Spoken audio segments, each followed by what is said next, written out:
Good evening, my name is Robert and I try things. On Thursdays, I try whatever game or games are free from the Epic Games Store. This week, we have technically 2 games, I'm only trying one of them. We have The Call of the Wild, The Angler, and then there's Adam Eve, and I'm not touching that. It's a spin-off, or it's one of the characters from the Invincible animated series on Netflix, and it's not appropriate for streaming and not appropriate for my mental health. So we're just going to leave it alone. Instead, we're just going to walk around and fish a whole bunch. Probably more walking than fishing if the other game in this, not series, but family by this publisher, the sister game to this one is any indication. It's called The Hunter, The Call of the Wild. And it's a walking simulator. You're walking a lot. And like you're looking out for signs of animals, for tracks and scat and calls and whatnot, but like you're mostly just walking. You can get vehicles, whatever, but like that's way farther into the game than the first several hours. So yeah, it's just a lot of walking. This one is probably also going to be a lot of walking, but like not through empty terrain where there's no fish and nothing to do. I could cast into the water at any point. Whether or not I actually catch anything, or whether there are any fish there is, probably up to RNGesus. And cover and food and whatever. Exclamation mark kitty in chat to count the number of times the cats have shown up on stream. This is Lily. She's one of our older 2 cats. She and her brother, and I mean brother literally, they're littermates, James, are approaching 9 years old. They'll be 9 in May. We don't know exactly when. We don't know exactly when their birthday is. We just say May. So when May is over, then they're 9. And we say Charlie's birthday is in May as well, and he will be 3. Lily is a Torby. James is piebald Torby, meaning he's mostly white with patches of the same coloring as Lily. And then Charlie is orange, and you may see any or all of them while I'm streaming. So, it's been a week since I streamed. This last weekend, my in-laws were here, so I was not going to try to stream while they were here. They're only here for a couple of days, so we want to spend as much time with them as we can. Lily is obsessed with being right up in my face, especially her tail right in my face, while I'm at my desk, and she's about to bump her head against my face. I'm not putting my hands up, babe. I don't want to pet you right now. I'm trying to talk to nobody. Yeah, my baby girl. Yeah, I love you too. So in-laws were here, had a good time. But on Friday, so I'm gonna pretend like my in-laws are bad luck. I love my in-laws. I'm not actually gonna call them bad luck. But Friday, after they got here, so a couple months ago, our air conditioner started making a lot more noise when it started up.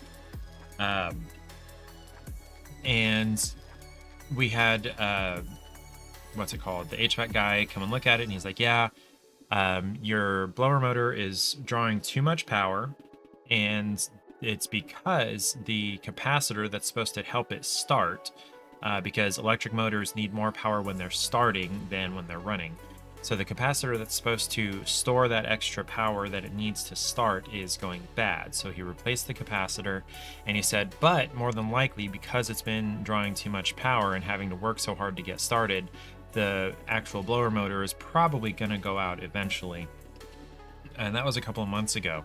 And then the noise that it was making got a little better after he replaced the capacitor, but it never got, quiet. And then when the in-laws were here on Friday evening, it became a very loud, continuous whine that sounded very much like the motor was not spinning, like it was trying really, really hard to, but it was frozen up. It was stuck. So I turned the power off and submitted an insurance claim so that we can hopefully get this replaced under our, what do we call that? Equipment breakdown rider. It's like $2 a month, way cheaper than any home warranty you're ever going to find. And it's very similar in the way it operates, but also kind of different. Basically, I think this is similar between this policy and the home warranty, is that if one of your large appliances breaks down, as in stops working, then this insurance rider will replace it. Now, home warranty, where that is concerned, will usually try to repair it first, and they'll go through a whole long process of their checklist and paperwork and process of trying to repair it before they get around to replacing it. And you've got a deductible and everything, and I'm pretty sure we have a deductible on this. But this one, there's no indication of trying to repair it based on the verbiage that I was reading. Basically, if it stops working, if it becomes non-functional, it will get replaced. And there's even an extra allowance for upgrading to a greener model. So the two things that I have been waiting for to die in this house. Give me just 1 second. Where's my mic? Mucus. I've been waiting for two things in particular to die in this house since we bought it because they are very old. One is the water heater, which is 12 or more years old now. And then the air conditioner was installed in 1909. So I've been waiting for either of those to die.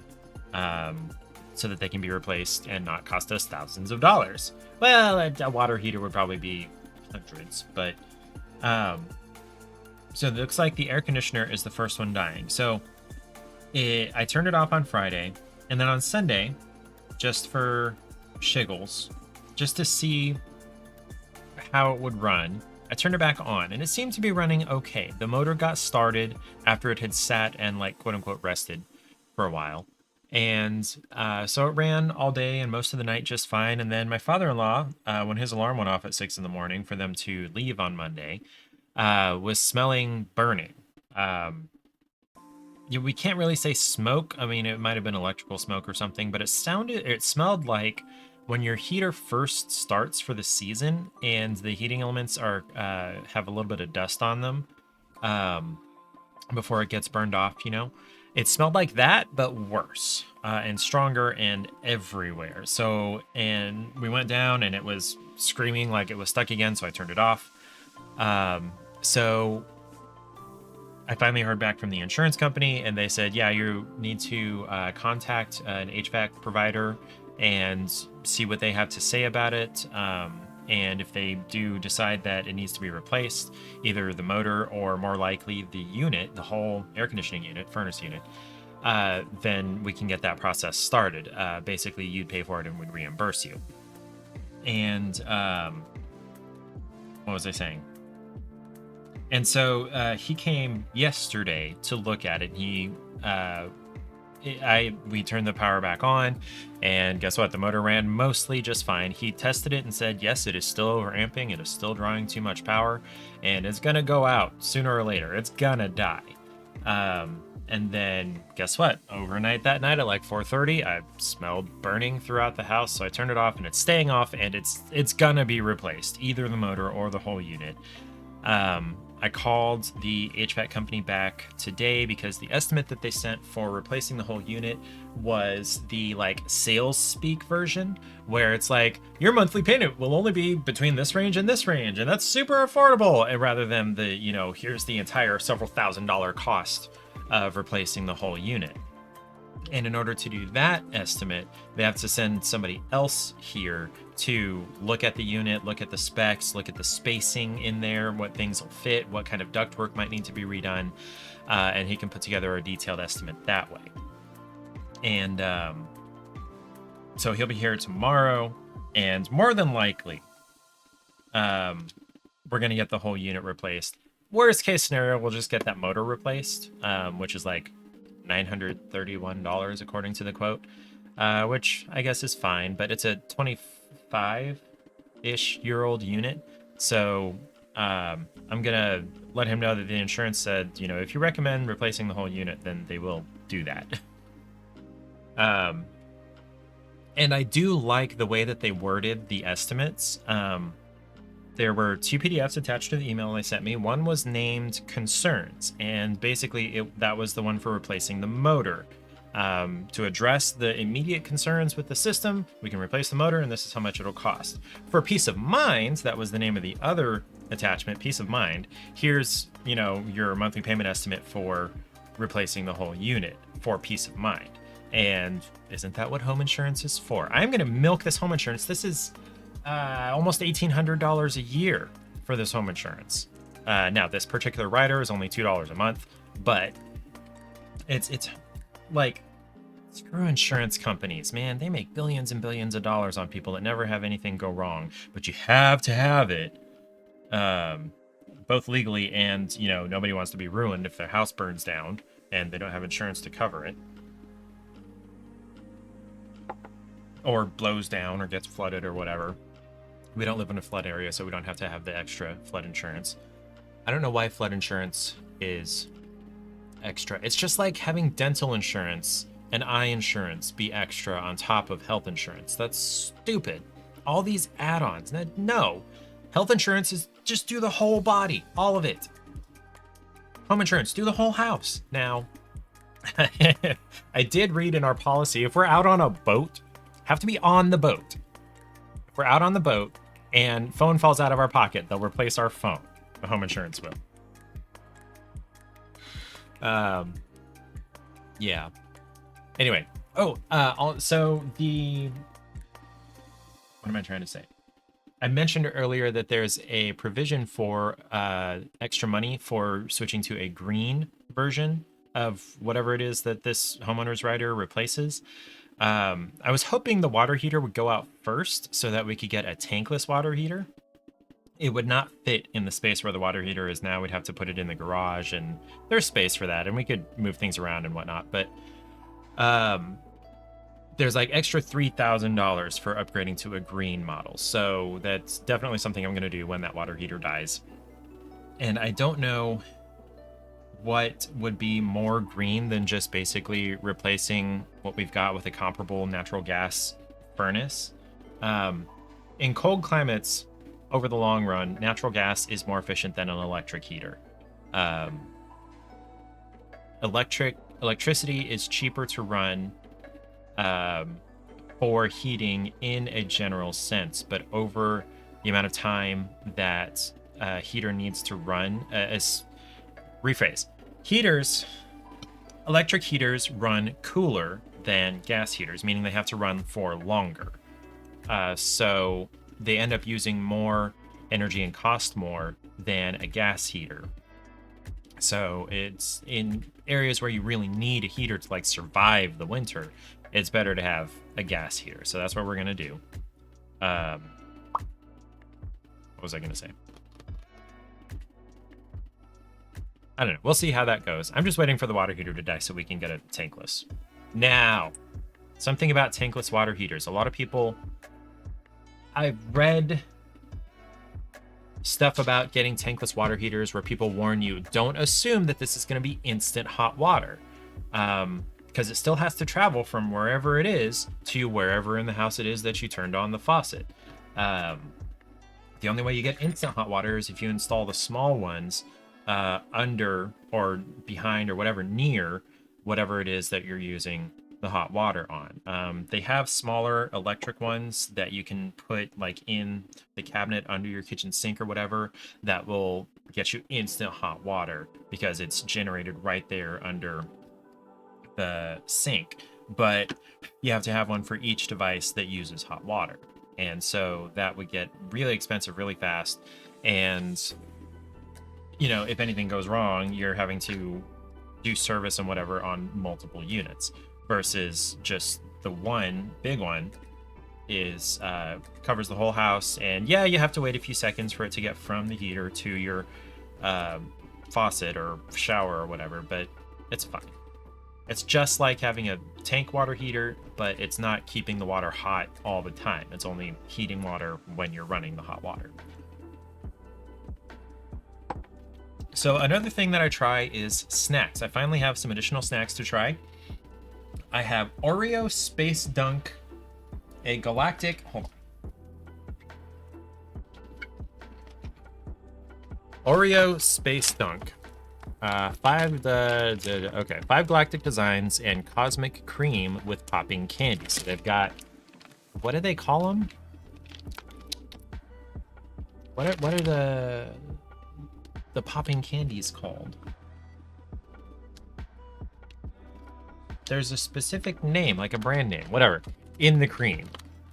So it's got a pink and blue cream filling and special shapes on the cookies. And it's got Pop Rocks, that's the name. So that's one option. And then I've got Drizzlicious mini rice cakes with cookies and cream bites, drizzled deliciousness, made with chia, quinoa, and flax. Only 90 calories per 21 pieces. Ads in 1 minute. So I will flip a coin after we get back from ads.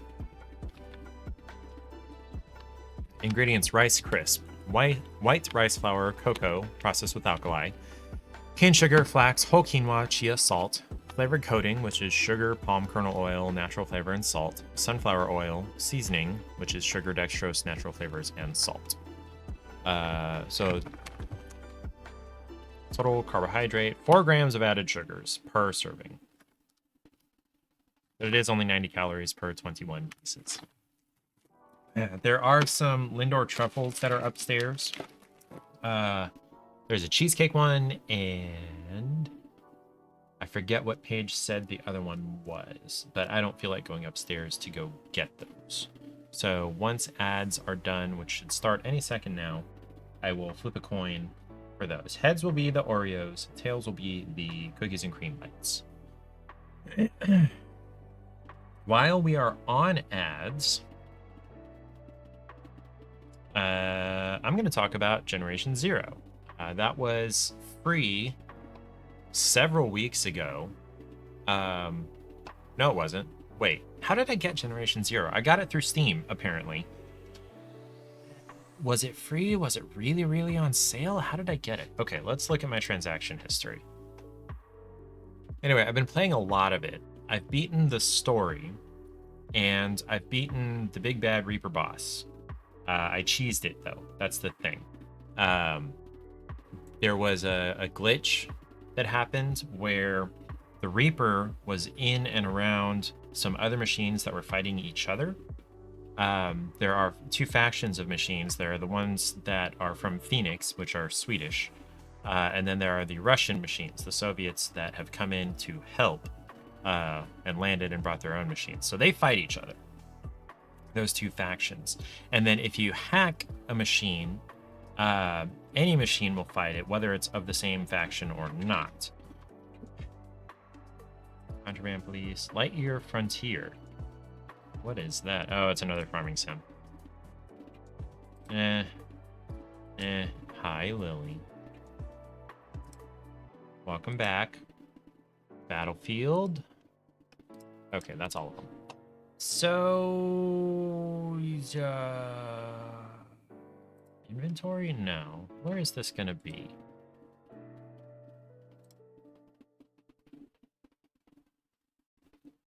No, that's not where that's gonna be. Store preferences? No. Account details.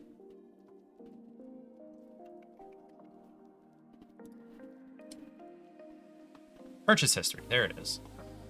Oh, apparently I bought Generation Zero in December because it was on sale for like $4. Okay. Hi, Lily. No, I don't need a refund. It's been plenty enjoyable. It was 85% off. Okay. Normally, $25? Yeah, based on that math. So it was on super sale, and I thought it looked interesting enough to buy it for $3 and something cents plus tax. Speaking of tax, I found out that Kansas at the state level is phasing out sales tax on groceries, on food and food items. So stuff that you that is not prepared food.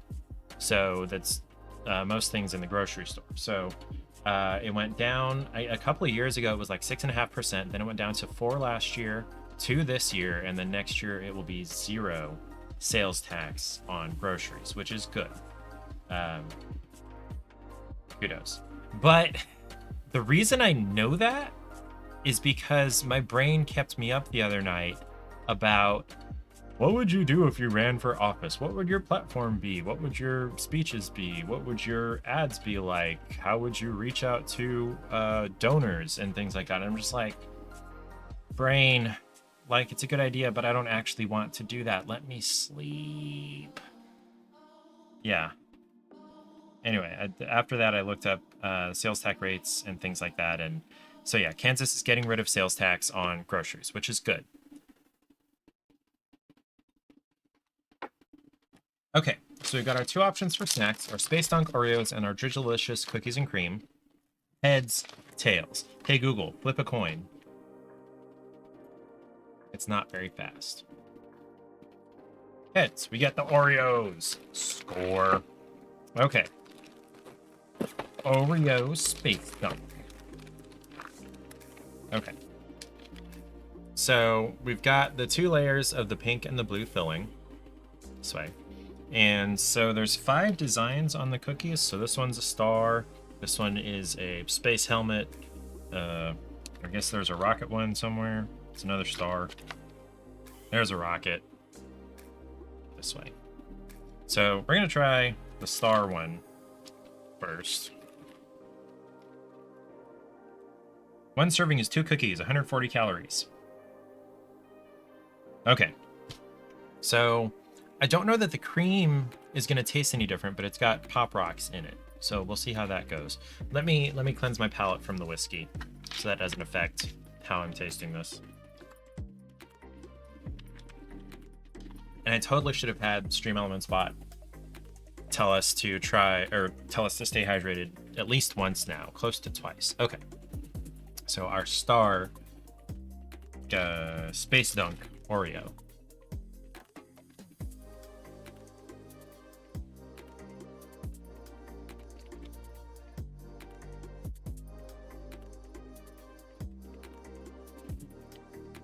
Okay, there's the Pop Rocks in the back of my mouth.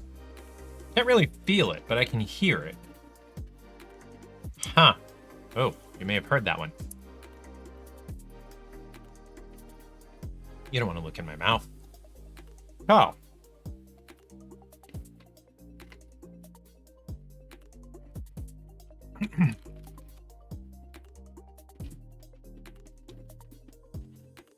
It doesn't seem like the cream tastes any different.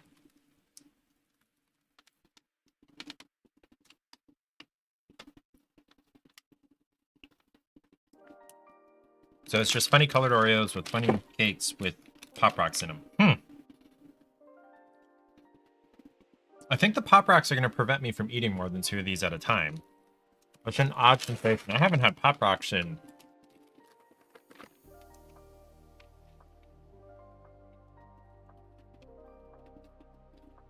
at least 15 years. Wow. It's a long time. Man, I'm getting old. Gonna have to shave my head soon.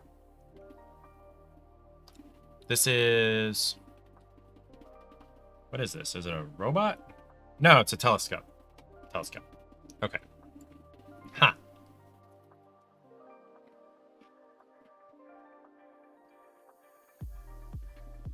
I don't know whose idea this was.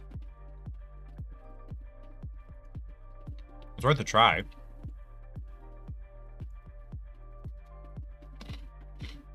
Oh. So while father-in-law was here, I borrowed his propane outdoor burner that he uses for frying boiled beer. So, new beer, which is a German alt, which is like it's going to be like an extra boozy Marzen Oktoberfest thing. is fermenting upstairs right now. I can hear the bloop every few seconds. They're very energetic.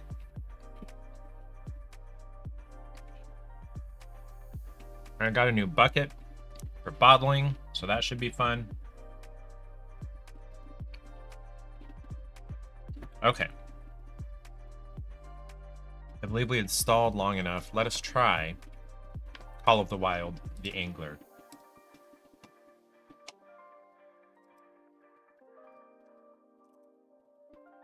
Probably be able to use a controller for this.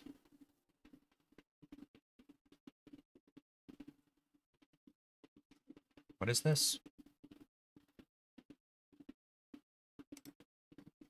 I don't know why it would block network access. Apex Avalanche Open World Engine.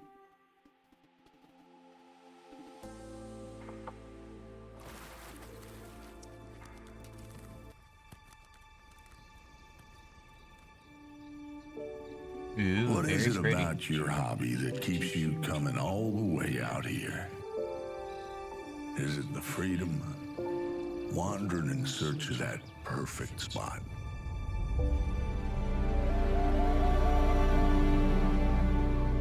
You've made your own path through these hills. Tasted the fresh water of our lakes, our rivers. You've been on the water with friends at sunrise and helped the locals long past sunset. But you just keep coming back.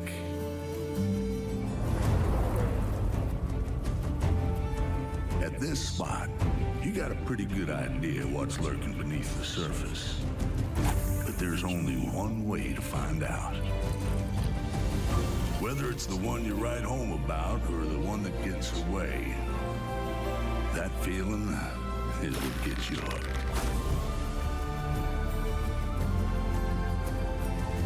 That whether it's your first time or your 100th time, you never know what you're gonna catch until it's caught. That's a salmon. Call of the Wild, the Angler. Cool.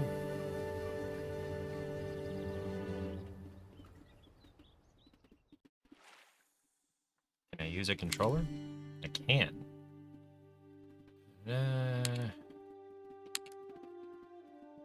We'll skip that for now.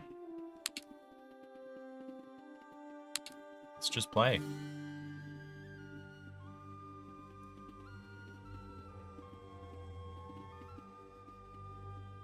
Clayton Golden Ridge Reserve is a beautiful national park with many different areas to explore, from the wide blue lake basins of Emerald Lake Plateau to the rust-colored hills of Ruby River Range. Not to mention the gorgeous flower-covered fields of Silver Strand Meadows. There's something for everyone here. 21 fish species, 74 missions. Clayton Johnson is the warden, and Sophia Taylor is the proprietor of Taylor's Tackles. Let's do it.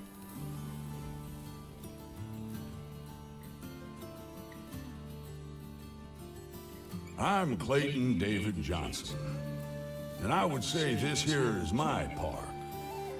But from this day forward, well, that ain't quite true. As far as the eye can see, stream to sky, grove to gully, this ain't mine no longer. It's ours. Ours to explore, ours to cherish, and most importantly, ours to take responsibility for. Because if we don't, not a soul will. Take your time to drink it in and get used to life here. The hot springs or mountain lake are great goals. But you call the shots, go where you'd like. Your equipment will take more than a little mastery. But if it's easy, it ain't worth doing. And you'll thank your lucky stars you did in the end. It's true that sweet Mother Nature offered up this bountiful providence. But over the years, man has spat on it, ground it underfoot, siphoned off her plenty for ruin. It's been the job of us Johnsons to keep it together since 1872. Trust me, it ain't easy. Hell, I'm not even sure it's possible. But it's well worth it. What we have today is beautiful beyond compare. It's due to the collective efforts of every guest that I can welcome you. Golden Ridge Reserve. Do we really need this whole long-ass cutscene for the map area? I trimmed my beard the other day, yesterday, and I missed a little spot right here.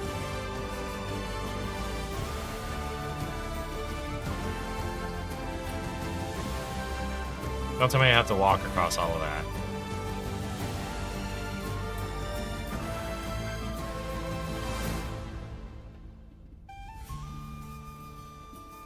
Can I fish, please? I'm just gonna skip the rest of the cutscene.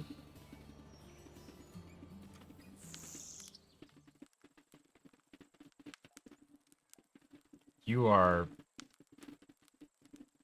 Okay, that is a randomized character for sure. We're gonna get rid of the facial hair. None. There we go. There we go. That works fine for me. Sophia Taylor from Taylor's Tackles here, and I hear you're in need of a little fishing refresher. Well, let me tell you, you've come to the right place. Although another right place to go would be Taylor's Tackles, right down at the Central Outpost. Can't miss it.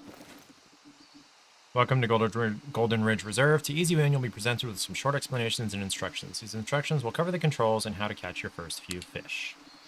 Once you finish the tutorial, you'll be connected to online multiplayer automatically. All you need to do is sign into your Apex account. Now, first things first, let's get you in position. Step up to the pier, please. I guess pier and jetty are the same. I see you've brought your own rod. Can't get anywhere if you don't take it out, so you do the honors. So, let's start off with a simple cast. Keep those shoulders and hips square for me. How do I... Oh, okay. Hold left trigger and move.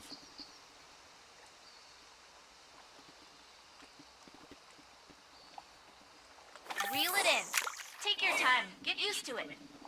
Hold the left trigger button to reel in. Hold RB additionally to reel in faster. Now we're fishing for real. I'd like to see a nice, clean cast. Strike as soon as she bites and reel her in when she's tired.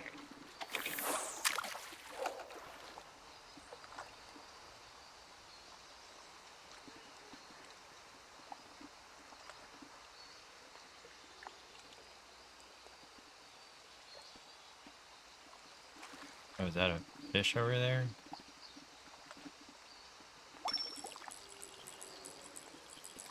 No, that's just a ripple. Oh! Did I miss it? Or did I miss it?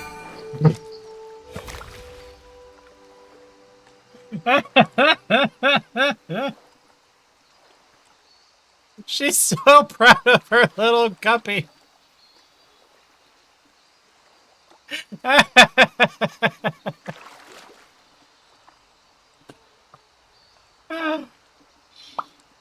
I was gonna say, can I take a... There we go. That's what I want.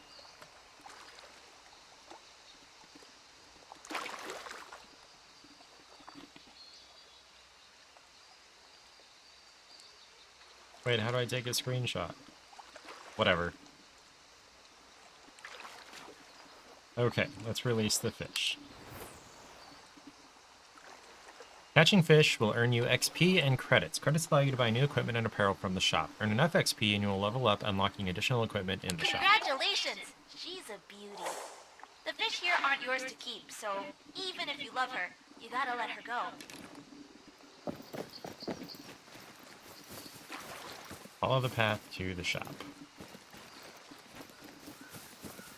I feel like the sensitivity on the gamepad.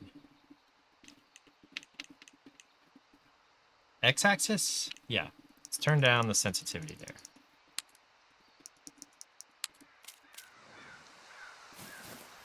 That's better.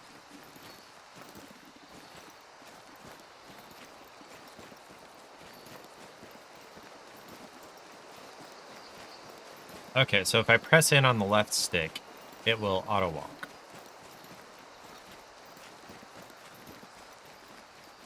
Do I This really have right to? here is my pride and joy. The Central Reserve Outpost. This ain't just any outpost. You'll find all the bells and whistles here, like Taylor's Tackles, a brand new shop run by my friend Sophia. Other than that, you'll be able to find notice boards, storage lockers, a boathouse, and a garage for easy access to transportation. Plus a flagpole for yourself. Flagpole? Meaning a fast travel point? Nice to put a fish to a face. While you're here, can I interest you in a bargain? Now, you won't get far if you don't put your bait on your rod, so give it a go. That's not left bumper. Oh, okay.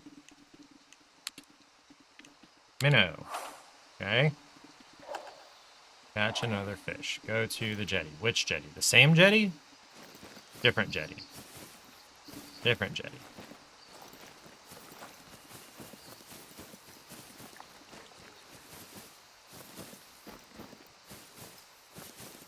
Ads in 1 minute.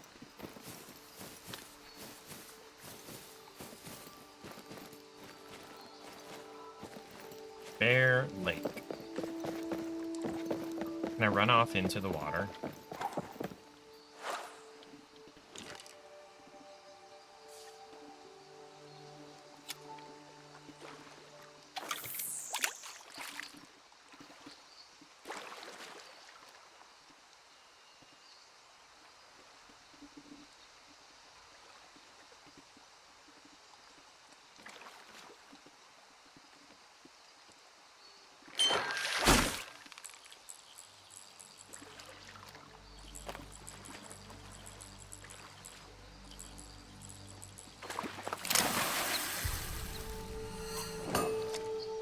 Little crappie!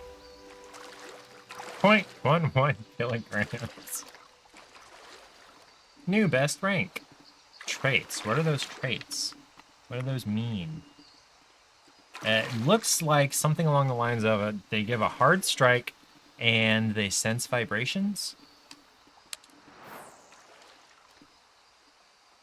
Well done. Swapping your bait/lure is a good strategy to use if you're not getting any bites or want to try catching a different species. Changing hooks will affect the size of the fish that bite. Small fish will not bite bigger hooks. You don't say. Okay. Drag and tension. Go to different jetty.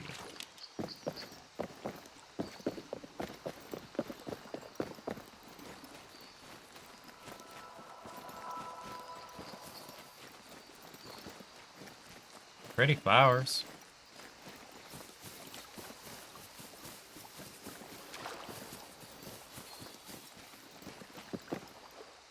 Managing drag and line tension is important when catching bigger fish. Too much tension and the line could snap. Too little drag and the fish will start swimming away. Tension is viewed by the circle in the bottom right corner of the screen. Oops. You can vary your drag by using left and right D-pad. Okay. Okay, there it is at the bottom left. Okay. Oops.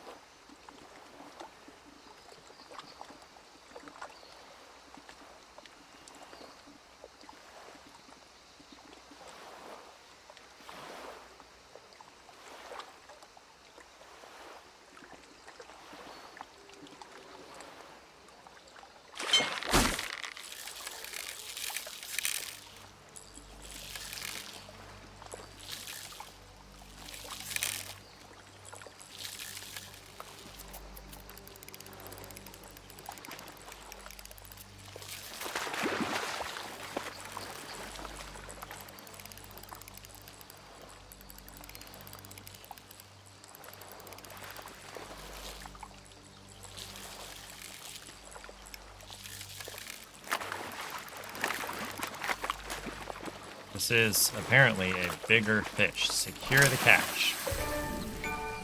Hey, it's a bass. It's a smallmouth. 23 credits. 0.51 kilograms. 25.5 centimeters. So what is that, like 10 inches? Ugh. Okay, so traits. Hard strike And but the other one looks like it's also hard strike. It will jump out of the water. It will apply lots of tension, and it is diurnal, it looks like. So you catch it during the day. Well done. A higher drag increases the stopping power of your reel, preventing fish from taking line. This also increases the line tension, which is a double-edged sword. Higher tension will tire the fish faster, but also puts the line at risk of snapping. Sometimes a fish will be too large for the gear and requires stronger tackle. Okay. Greet the warden. Okay.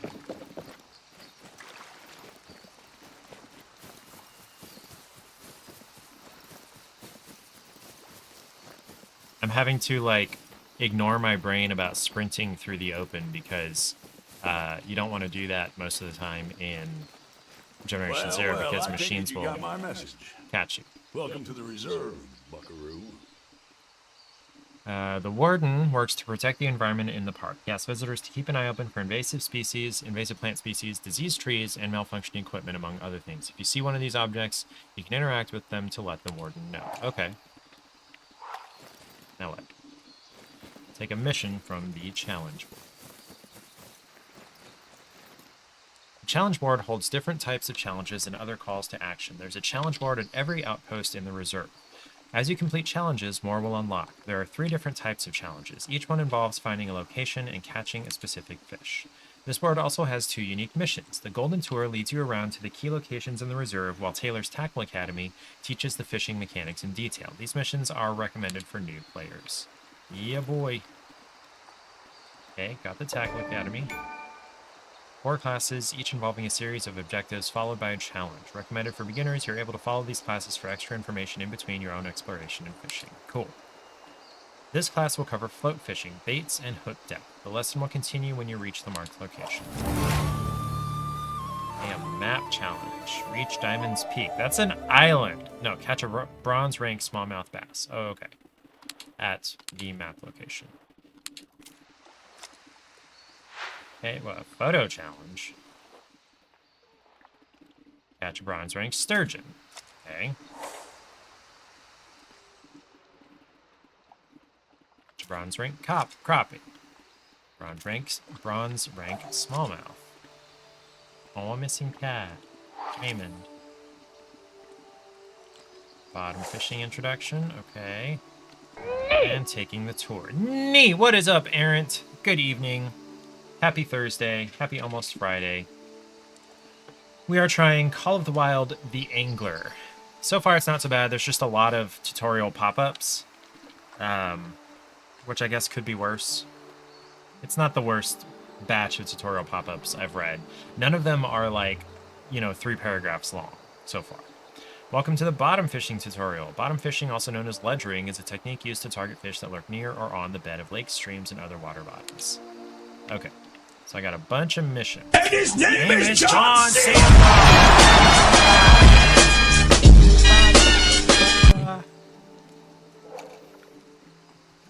Okay. New gear has been added to my inventory. Open the rod assembler to create a bottom fishing rig. If your inventory is full, you can find the new items in the storage at the shop. Loud noises! Ah! I tried Space Dunk Oreos.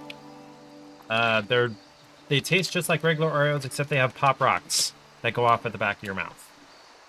Okay, no, I don't want to do a bottom fishing rig. I want challenges. No, not what I want. I don't want to do bottom fishing yet. They're fine? Yeah, they're fine. Bottom fishing rig consists of a feeder rod, spinning reel, line, sinker, hook, and a piece of bait. Select an equipment slot and choose the bottom fishing rig style to get started. Now I want to do the tour. Okay. Find the second slot. Lure, jig head, bottom. There we go. Rod, sure. Spinning reel, sure. Line. Wait, hold on. Fluorocarbon, monofilament. Yeah, we'll do the fluorocarbon. No, what? I took it off. Okay. Wait, okay. Hook, okay. Bottom fishers don't move much. Let's do a bloodworm, just for fun. No, I need Need the tour. That's what I need. Okay. Where are the tour locations? That's not what I want.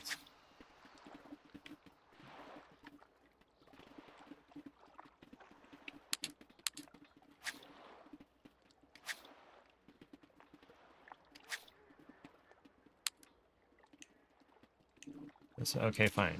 Let's go to the marked location and do the fishing tutorial.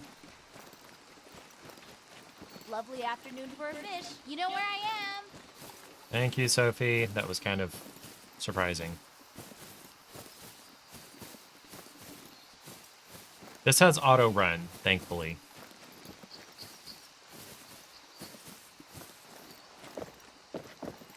Alright, float fishing uses float, a hook, and some bait. Once the bait is in the water, the float remains on the surface and acts as an indicator if a fish is nibbling or biting. If nothing bites after a few minutes, you can try reeling in and casting in a different direction. Okay.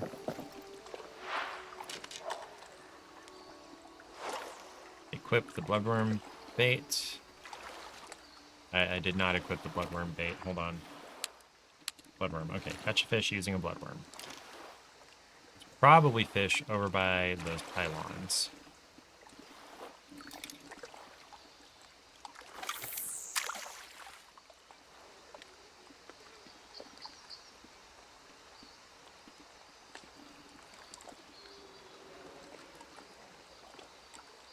Whoa, that pylon should not be moving.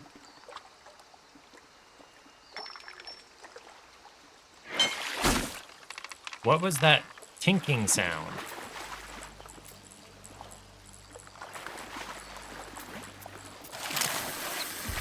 It's a little one! A bluegill, a green sunfish. Okay.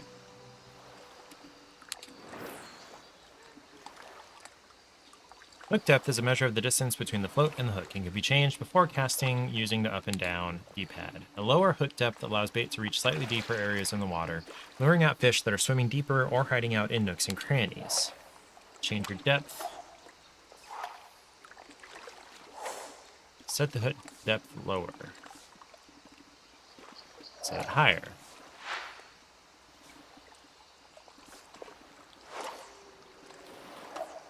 Catch a fish by float fishing.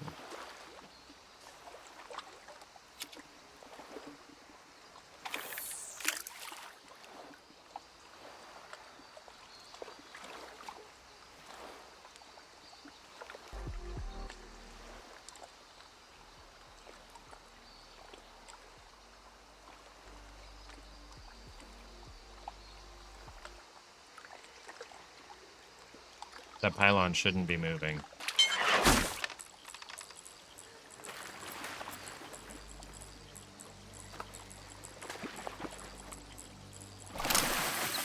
What do we get? Another... No, a black crappie. Okay, wasn't I supposed to get a bronze crappie? Now, how do I take the shot?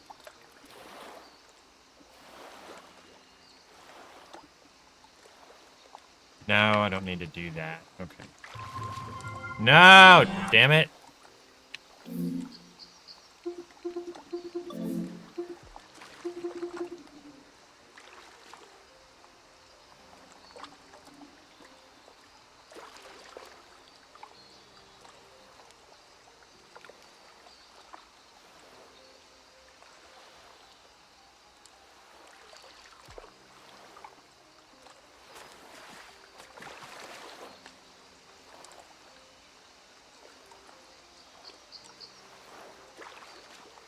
Whatever. Okay. Well done. You've learned about float fishing, baits, and hook depth. The next class covers hook sizes and building your own rig. It will be available upon completion of a challenge. Okay. Oh.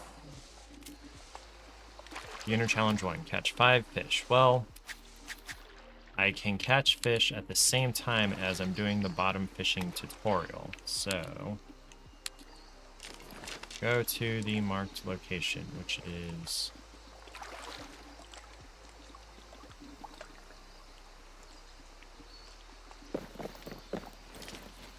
Where's the marked location? Oh, hold on. I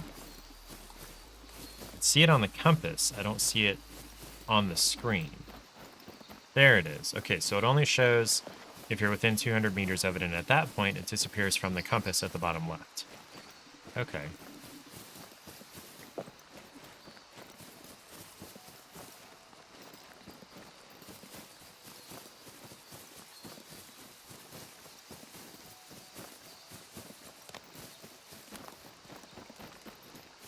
Something orange in the water out there. Oops.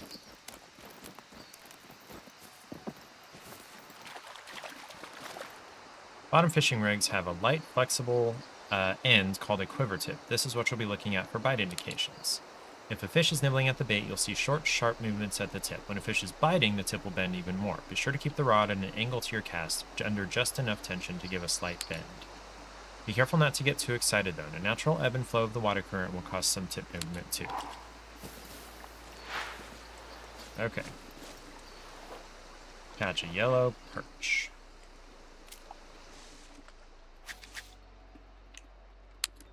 Size 9 hook and corn bait.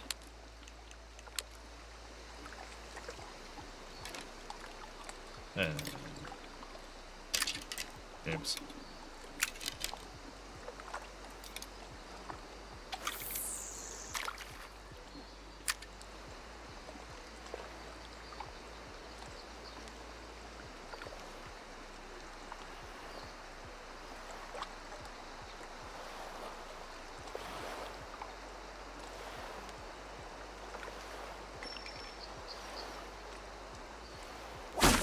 Ah.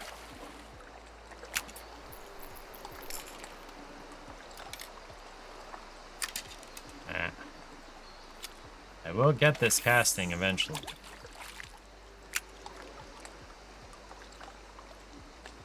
Is it going to tell me when I've got a strike on this style of rod too?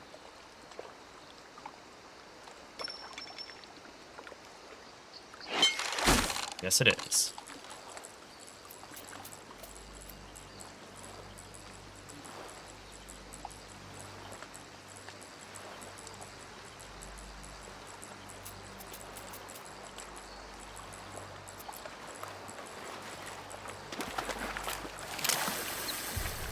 Got it. That is a yellow perch.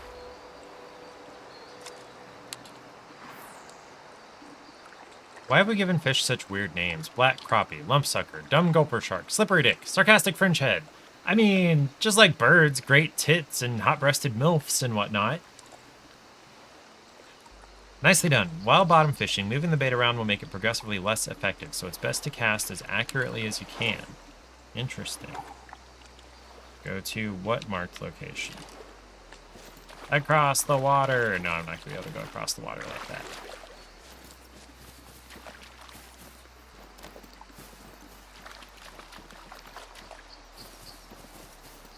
Am I going to be able to go across here? We're here to fish, Oh. not be fish. Beware of wading too deep. You're not allowed to swim in the reserve and will be put back on shore if you do. Okay. Gotta go around.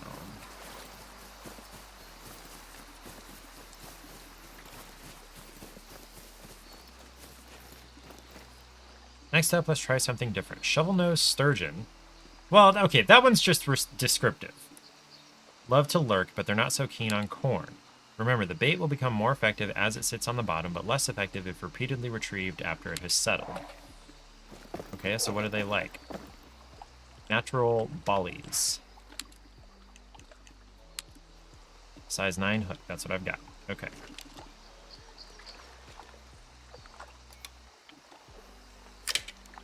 Nope.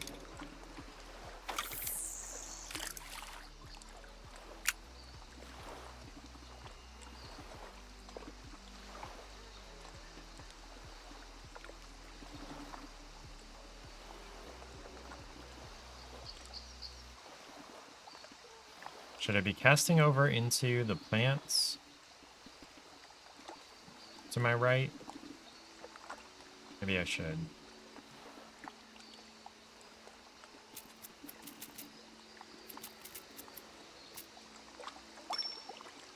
Oh, we're jiggling. Just a nibble, just a nibble.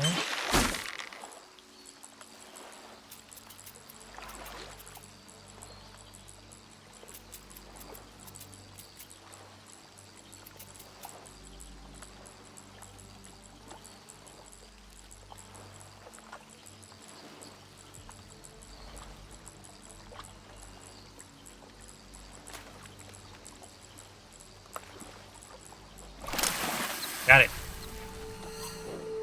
There it is, shovel-nosed sturgeon. Juvenile. Look at that.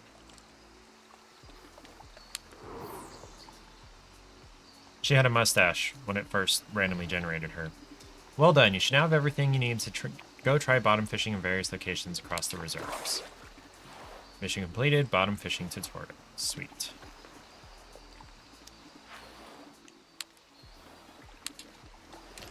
Alright. Now...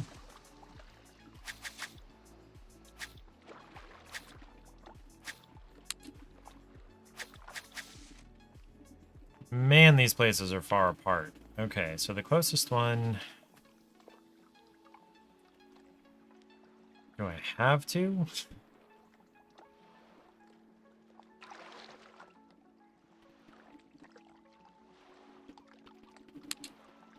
Let's track that one. It's like way over that way. Okay, it's turning into a walking simulator. Surprise. Can I get on a vehicle?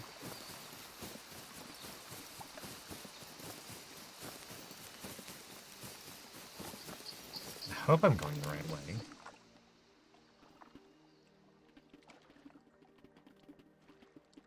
Okay.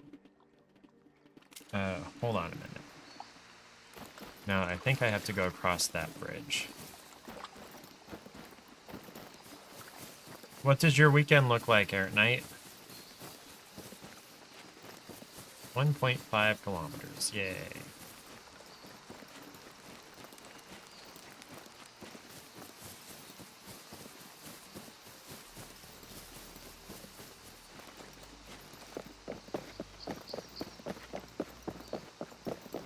Gonna have another Oreo or two.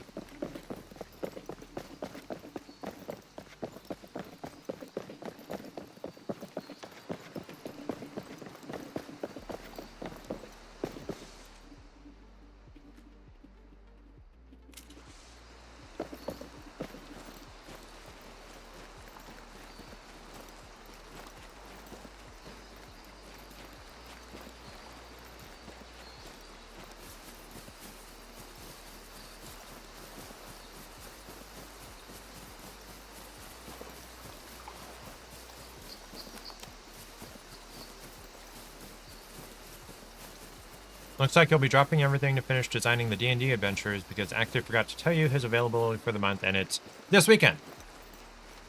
Okay, then. So, what's left to design? I don't even know what gets designed for a D&D campaign.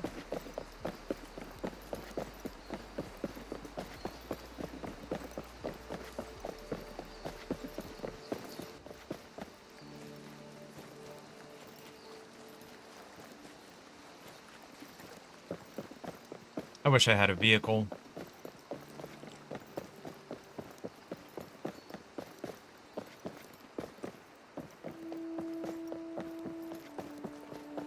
Can't see my feet, but I can see my hands.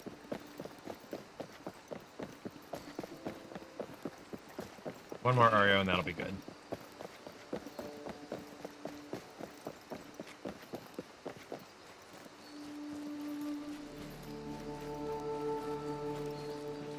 I'm so glad Nestle doesn't make Oreo. Okay. Alright, at the fork, we go left.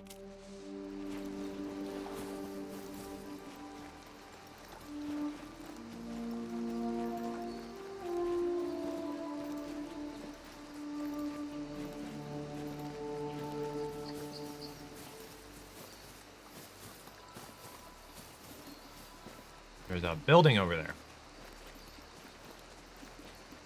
whole kilometer.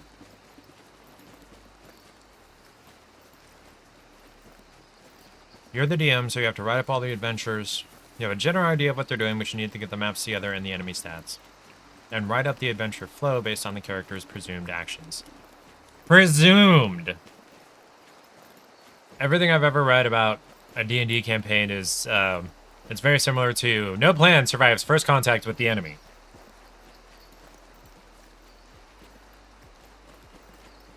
You know what? I feel like fishing here.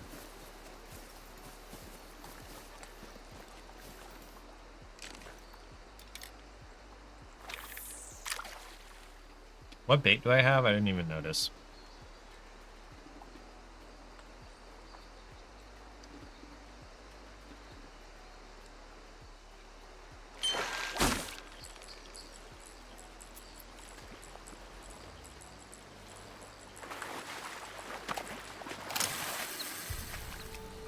Got a little crappie.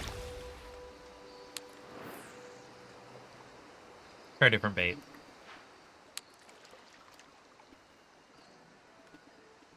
Okay, so I can only use certain baits on certain rigs. Okay. Let's try the fish.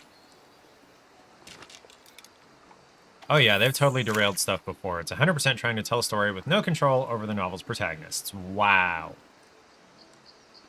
Well, you're in good company because I understand actual writers struggle with their characters sticking to the script also. I don't need to be picking other things up, do I?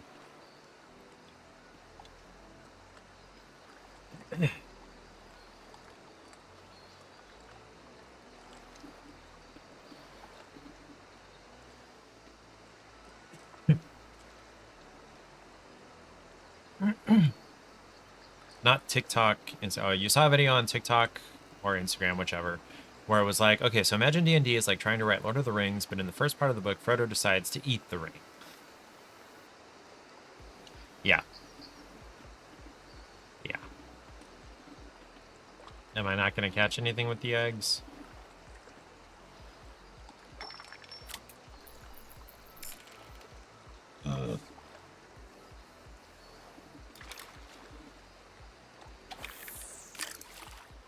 I'll let it go a little deeper.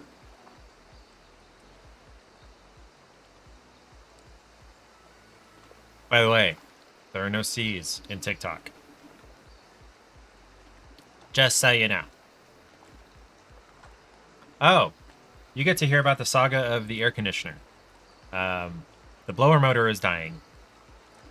It has frozen up and caused a burning smell throughout the vents 3 times now.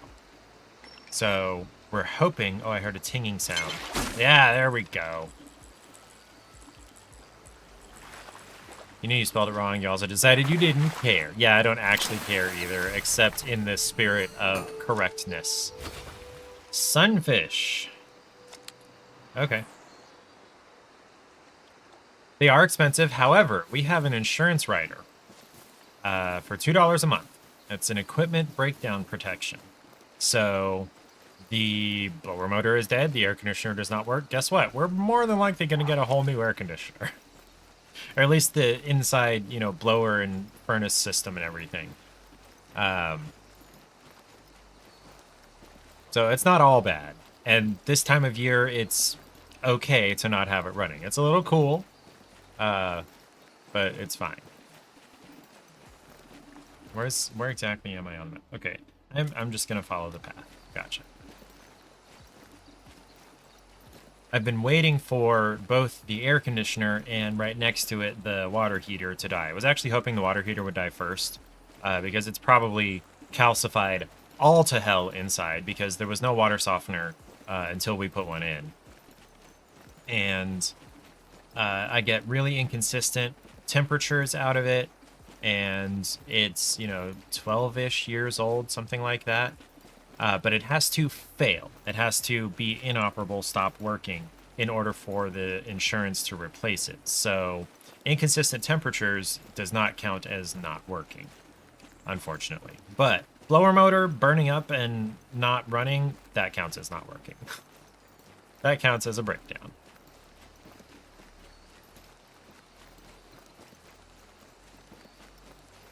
I appreciate your sympathy, though.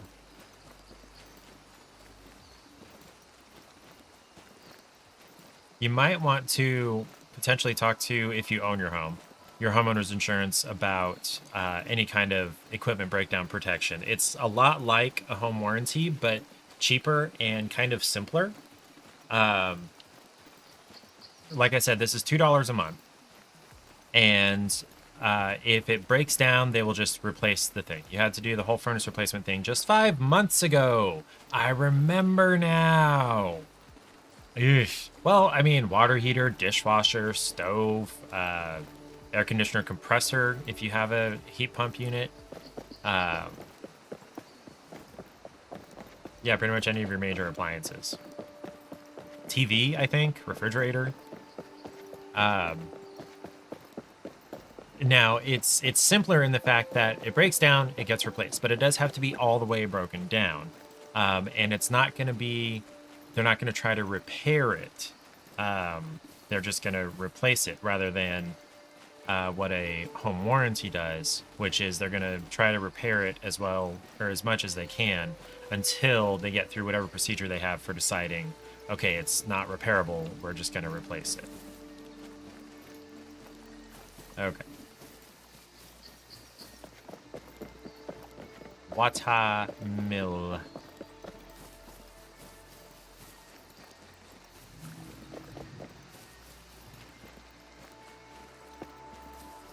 They say this park is haunted. And well, the only It's a baloney fast I care travel to deal with location. is in a sandwich, if you know what I'm saying. However, if we're talking about the ghosts the logging industry left behind, I'd have to agree. There's the ghosts of men and women who lobbed down sweet Mother Nature's vital vitality for a toot or two. There's the ghosts of fir, juniper, and pine, took from us far, far too soon. Heck, the building itself is a ghost. Once whirring with its own baleful life and energy. And look at it now. Just an eerie shell where work once was. Although I'll have to ask you to stay out of there for safety reasons. Should probably remove this bit from the tape later on if I figure out how. Should probably remove this bit from the tape later on. Okay.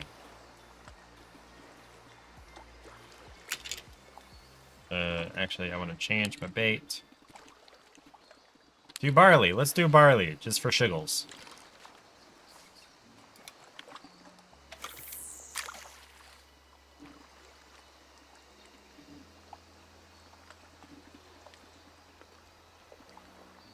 Watch the bobber.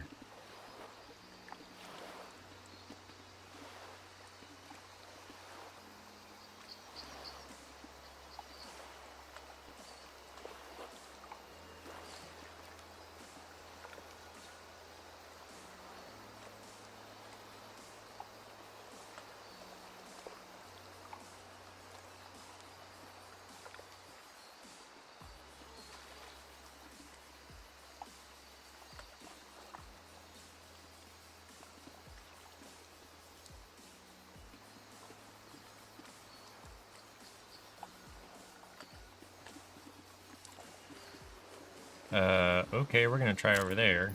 We're gonna do it a little shallower. Oops.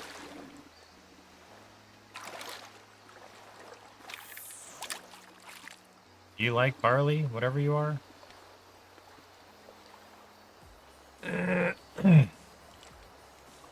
Is there any kind of indication of what kind of fish each bait catches, or am I just supposed to trial and error that?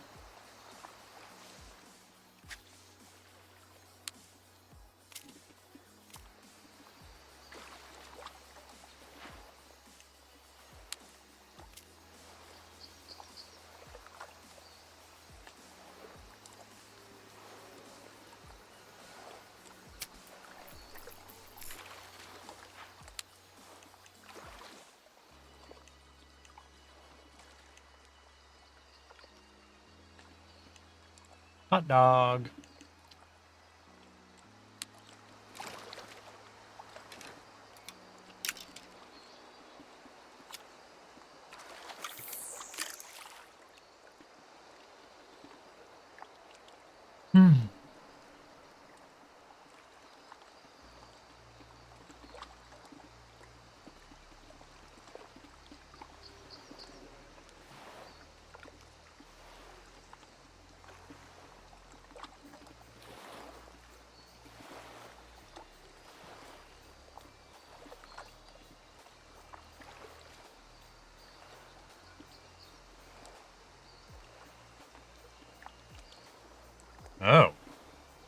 I can zoom in on the bobber.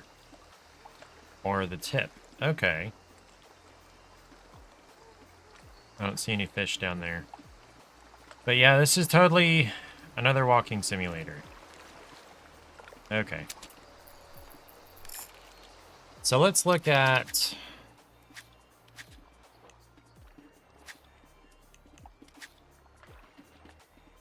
Beginner Challenge 1. Okay. Let's try the bottom fishing rig.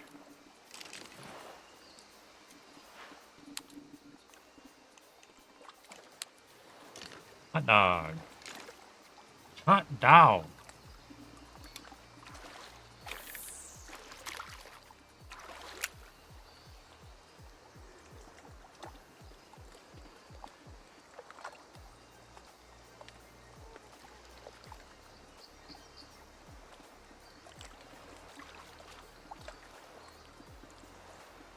Not even a jiggle. I've seen fish. I've seen them jumping. Although, I guess that's at the surface. Oh, we're jiggling. We're jiggling. We're jiggling. We got a strike. It's a very small fish. It's hardly generating any tension.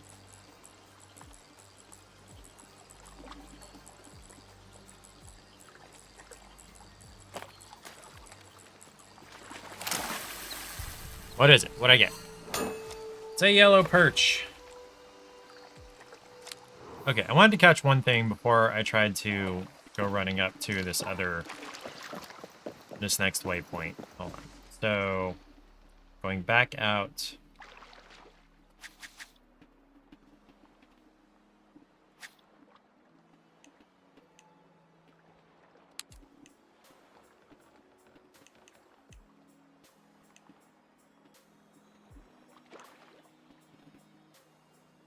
Okay. And on the map, I'm at the water mill. No, I'm at the lumber mill. Wait, it was like...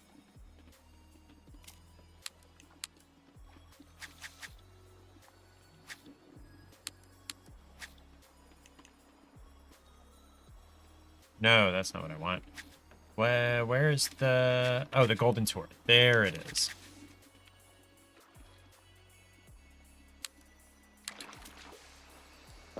Okay, now let's... Okay, no, I gotta follow the path back across the bridge. The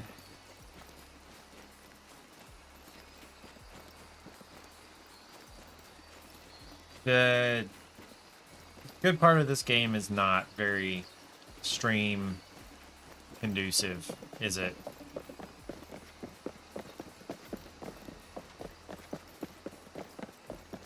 Are there vehicles?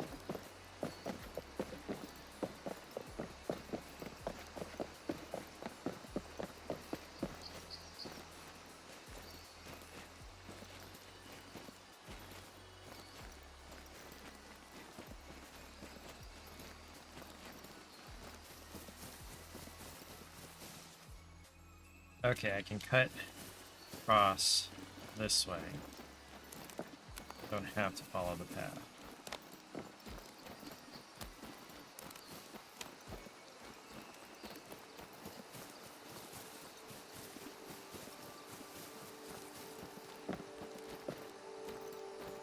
Phone you can use to order a vehicle. Oh.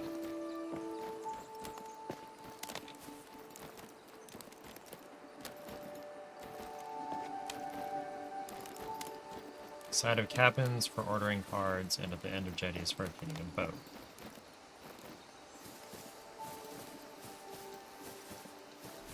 Okay.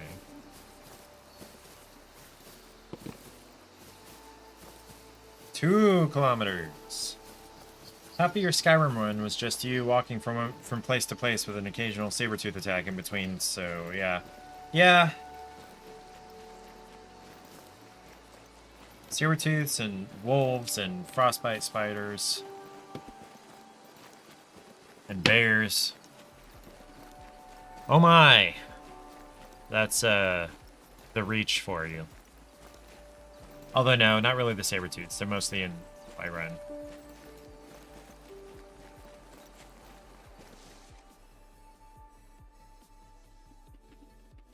Okay, just keep following the path. Now,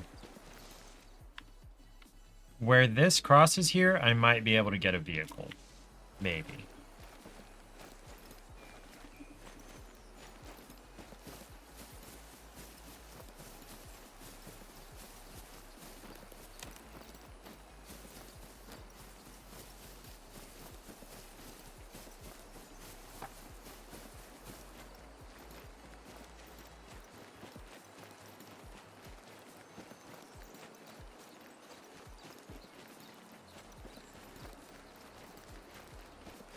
Ads in 40 seconds.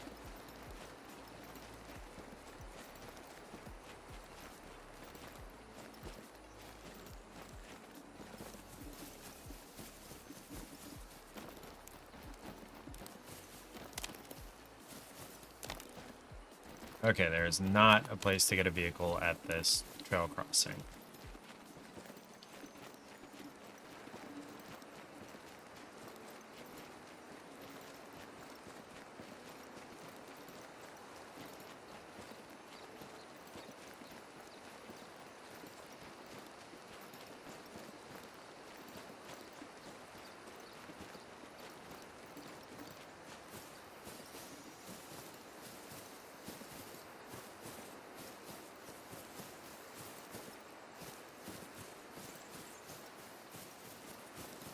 Ad time, ad time, ad time, ad time. Here's the ads, they are gonads. They make me wanna...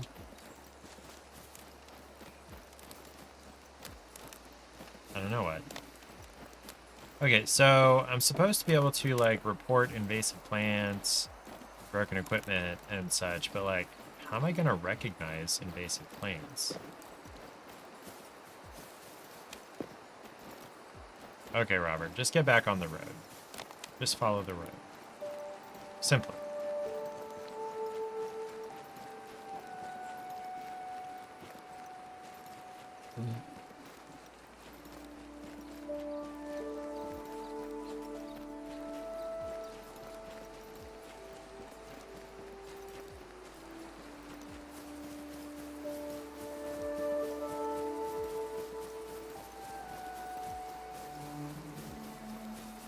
Welcome back from ads, theoretically.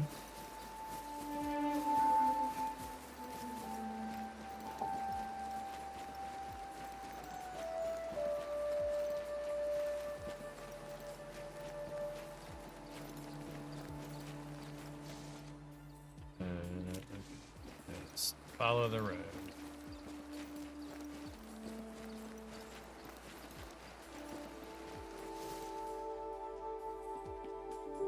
Man, this is going to take forever.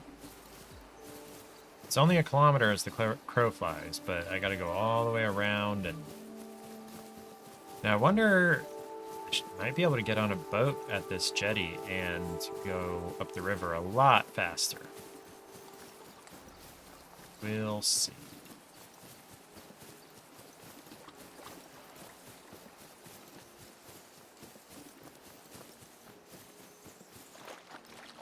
Why would you give me the mission about going to all the different places so early?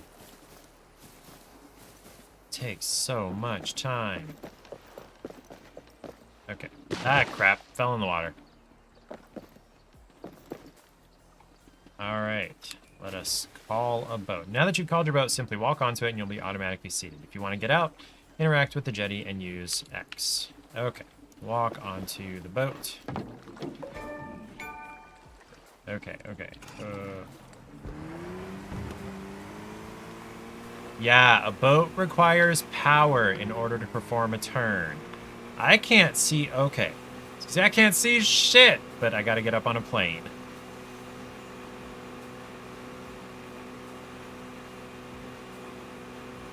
Wait, do I have to get out at a jetty?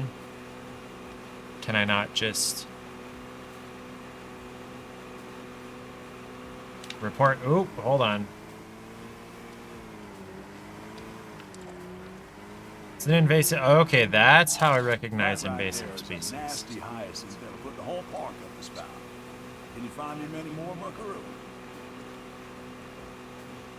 Okay, is there a jetty around here then?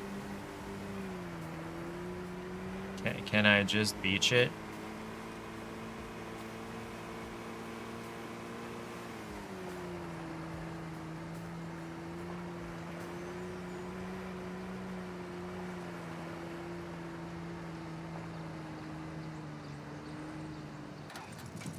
Okay, I can. Nice. That helps.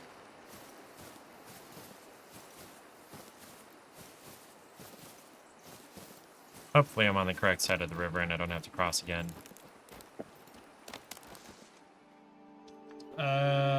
Yes. Sweet.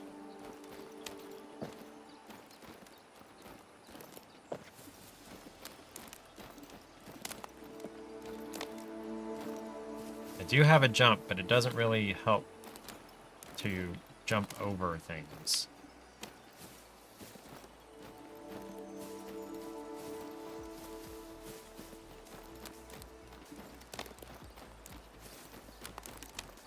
Saved probably 2 minutes of running getting on the boat.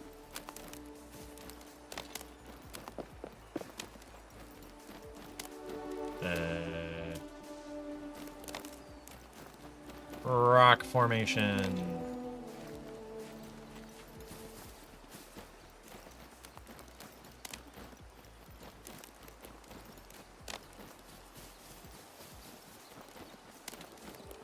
OMG, a building, civilization. Ah.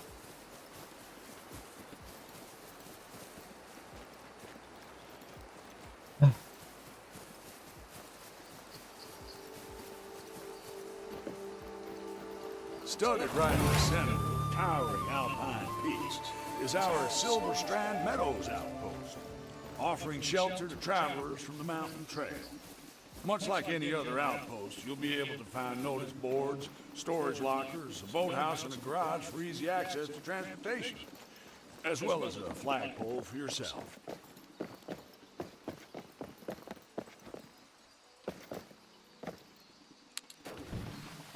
Alright, let's report that hyacinth out there.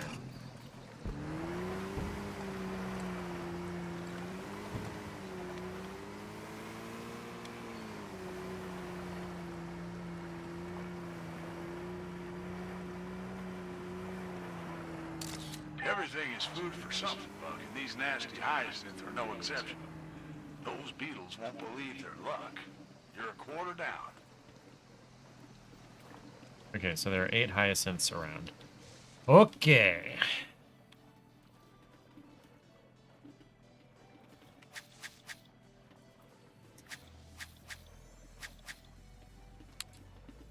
Okay, go to the challenge board. Does it matter which challenge board? Yes, matters this challenge board.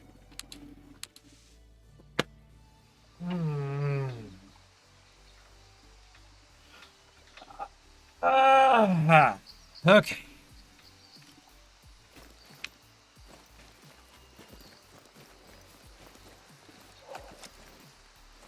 Mission complete. 1 times cigar, 1 times tyro, 1 times what now? Yeah, there's tackle beginner 2. Relevance of gear strength and hook size. After building a rig with some new gear, you'll head to another location to learn about hook sizes. Stronger gear allows you to reel in larger or stronger fish. A strong line withstands more tension but requires a stronger rod and reel to be compatible and effective. Okay. Open your menu by pressing up and navigate to rods. Okay.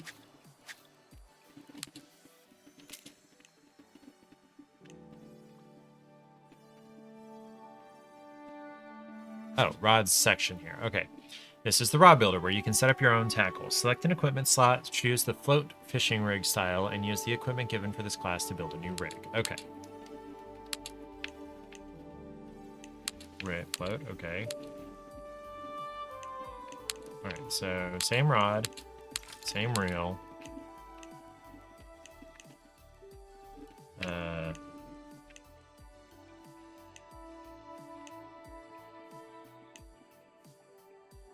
Is this the new stuff?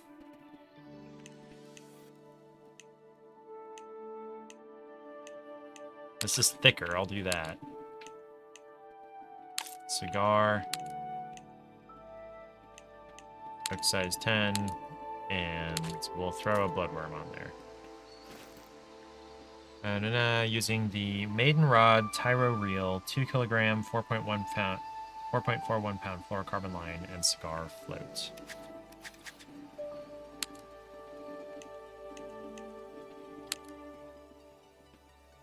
I don't have another reel. Where is it?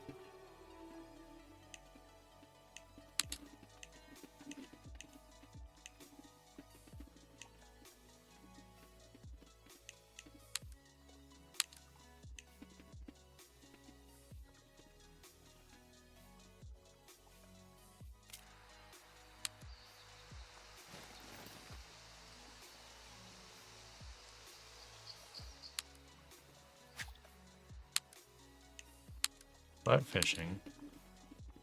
I don't have the maiden rod. Like, I saw those get added to my inventory. Where are they?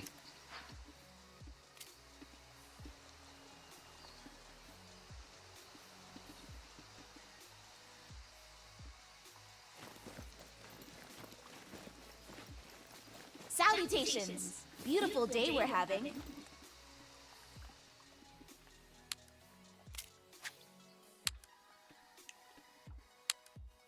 It's a float rod. Float. Whatever.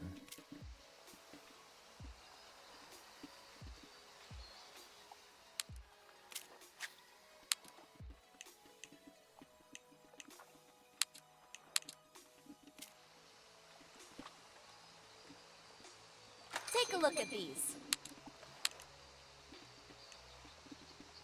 Am I supposed to go buy these things? Do I have the credit to buy this? Oh, I have in storage. Wait, so where's the storage? Oh wait, she's got the storage. Here's what I've got.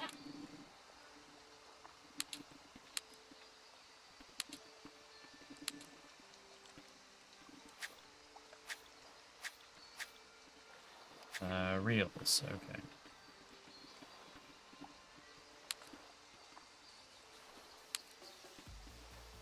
Okay.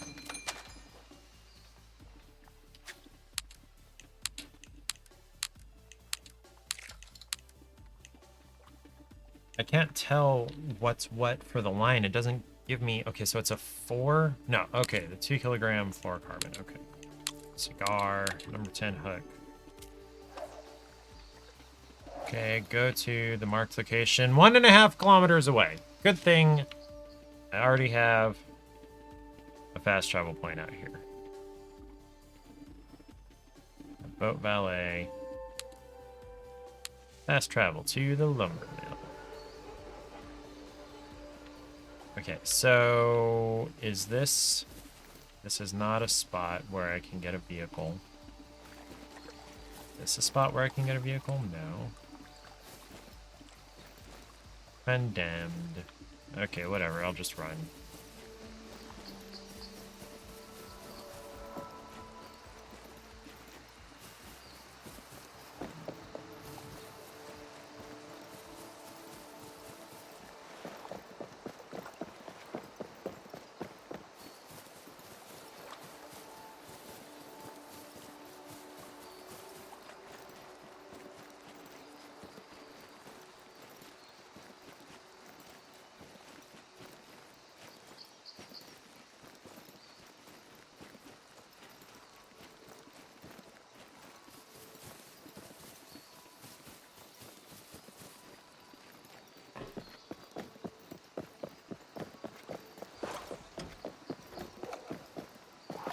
Okay, hook sizes range from 10 smallest and increase in size as the number lowers. After size 1, the hooks continue to increase in size, but the naming convention changes going from 1, 0, 2, 3, etc. For example, a size 4 hook is larger than a size 8 hook, and a size 3, hook is larger than a size 1, hook.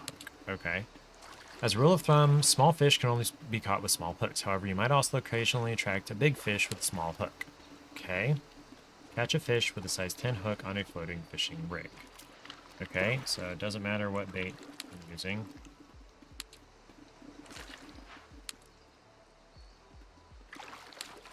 Let's use a bloodworm.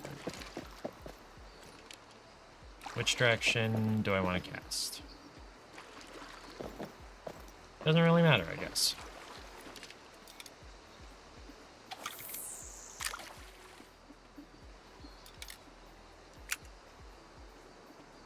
Watch the baba.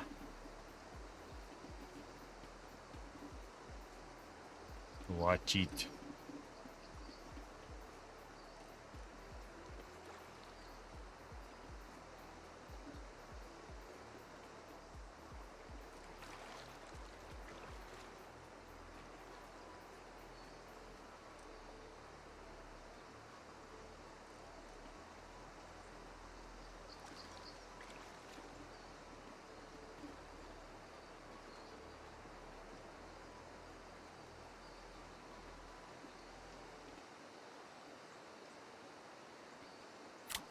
I'm gonna go closer to the bank. See, there's a log there for a little bit of cover. There's some plants there. That should be better.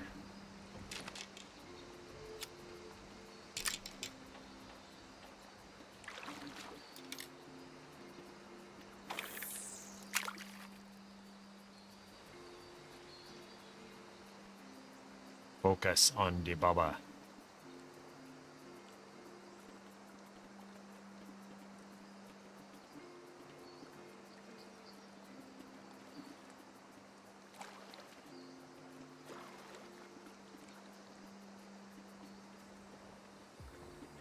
Buzz.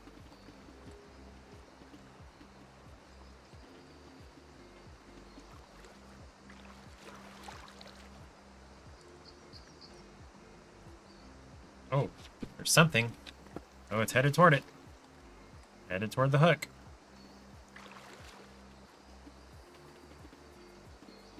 Disappeared behind my hand. There are fish down there. I see them. Come on, somebody. Bite it. Bite it. You want it. You want the bloodworm.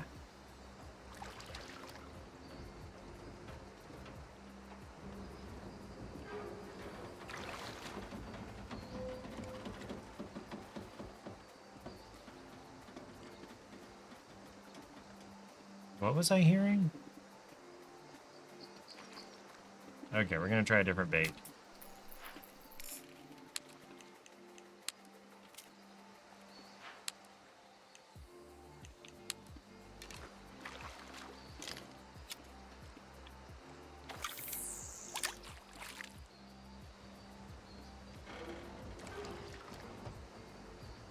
All right, minnow, catch me a fish.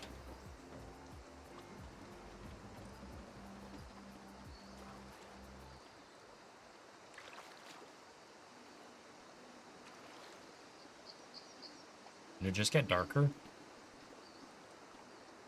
Yeah, I guess it did. And it got brighter. Cloud cover, I bet. Fairly realistic.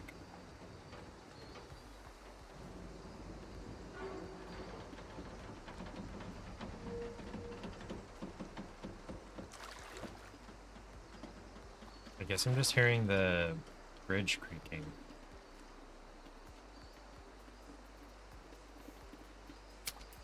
Alright, I'm gonna try a little bit to the left.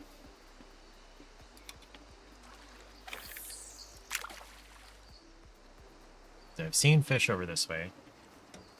See it over there.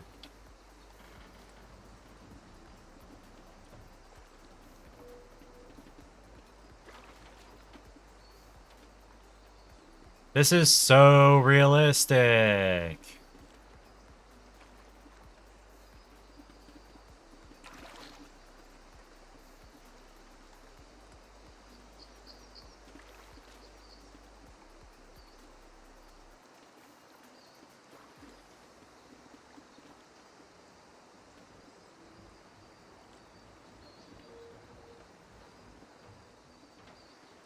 There's a perch or a bass or something.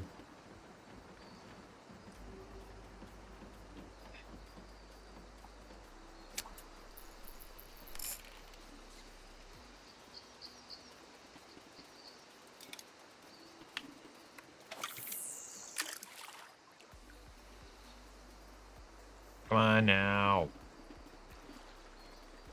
Although it did appear to be a little bit larger.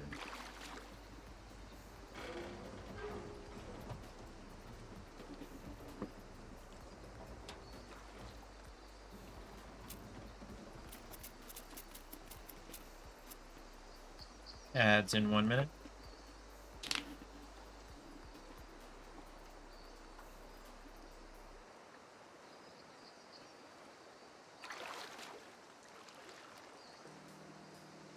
Here, fishy, fishy, fishy. There's something down there. I see it.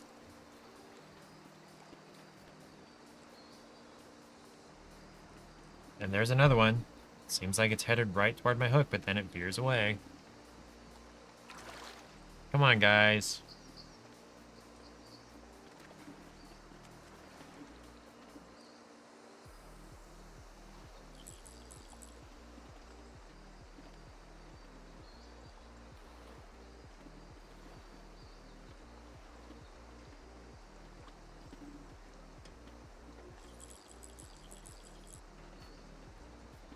Come on, you're right there. Get it.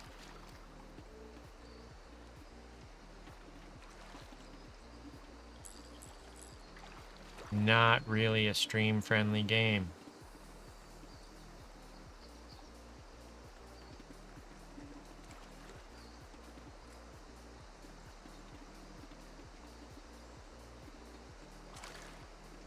Here's a little something. Arrowing directly toward it. Yes.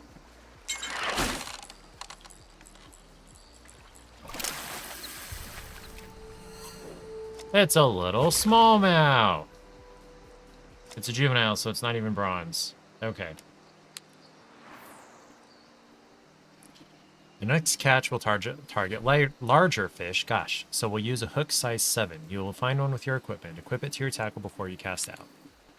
Choosing large hook excludes smaller fish. However, choose a hook too large and you might only get a few, if any, bites. Make sure to watch the tension in your line and manage it by varying your drag if necessary. Bigger fish pull harder. Okay. Size 7 hook.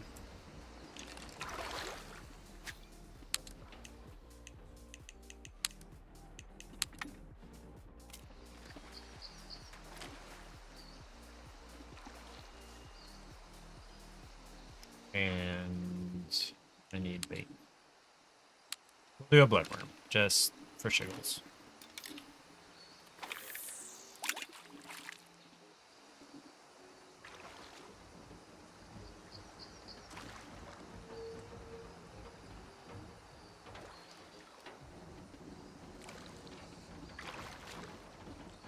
Now I wonder, so this is supposed to be in the US. So why are all the units in metric?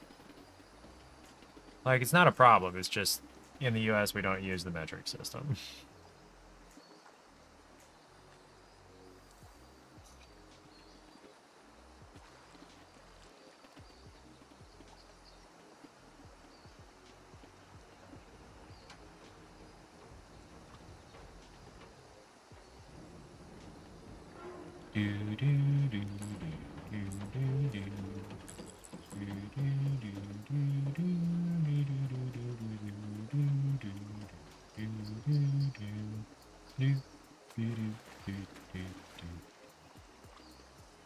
Oh, are you headed for my hook? No, you're not headed for my hook. Damn it. Come on now. What do you want, a minnow?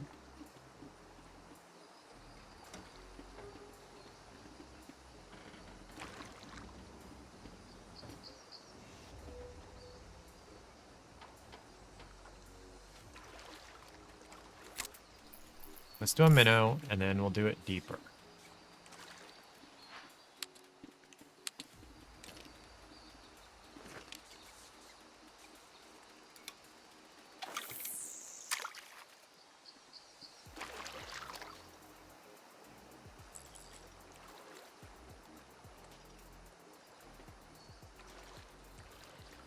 Oh, there we go. There we go. That's a bass.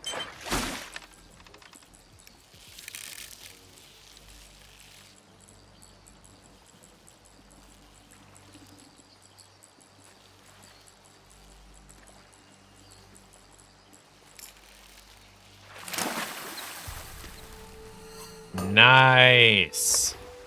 A bronze largemouth. 1286 score. Nice. Bigger hook, bigger fish. Very pretty. Hey, I got a largemouth. I feel pretty good now. You've learned about gear strength, hook sizes, and how to catch small or large fish. Use this knowledge to your advantage to catch more fish. Woo.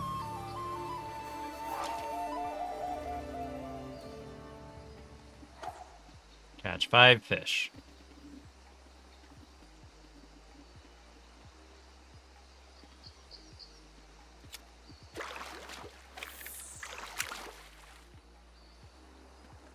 Bye-bye.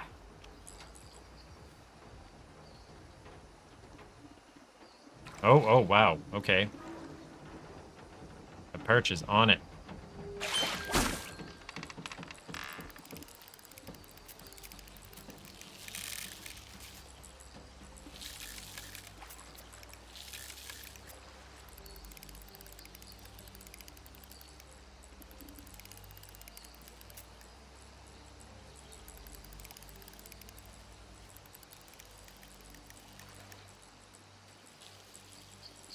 Wow, it is.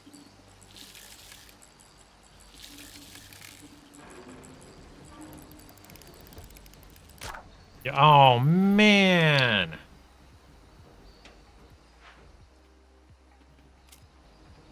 Okay.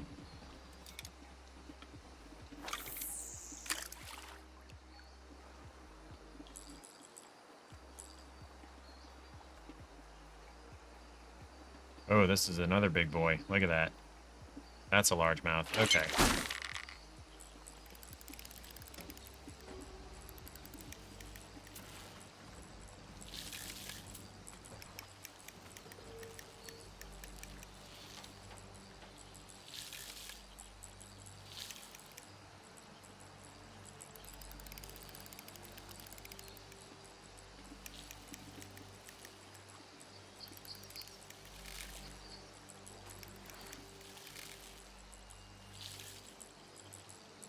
We're getting it. We're getting it. We're getting it. Wow, it's a fighter. It's a fighter.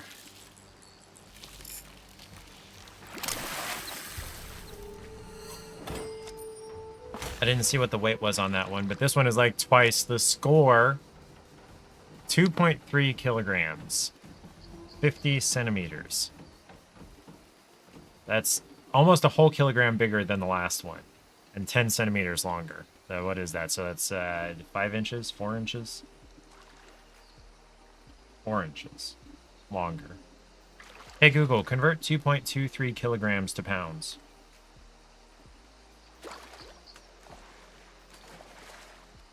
£4.916. Cool. I am happy with that one.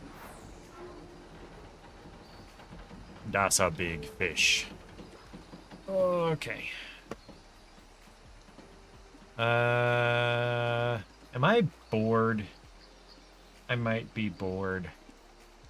Let's try to catch one more fish. Let's do that.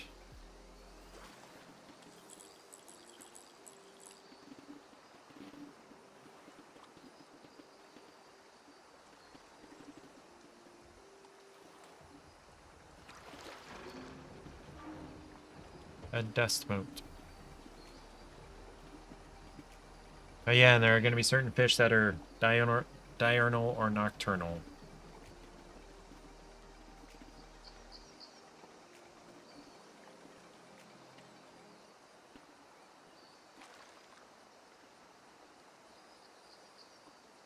Here we go. Another bass, not quite as big it looks like.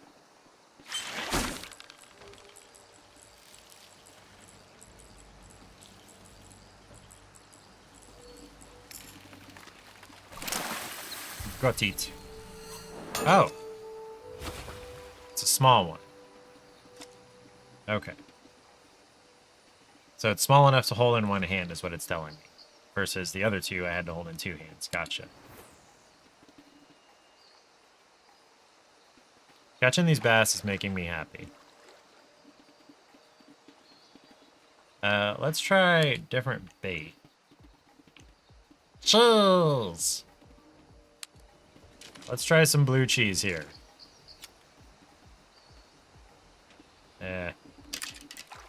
Let us adjust our depth. Yeah, that'll work.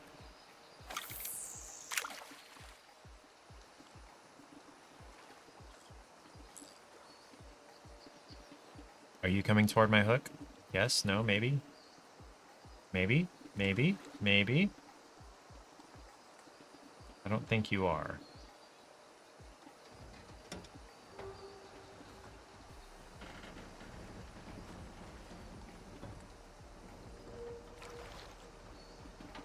I should get on a boat. Although, let's change. I want to try the hot dog again. But yeah, we're going to go get on a boat. It's boat rental over here somewhere. Yeah, there it is.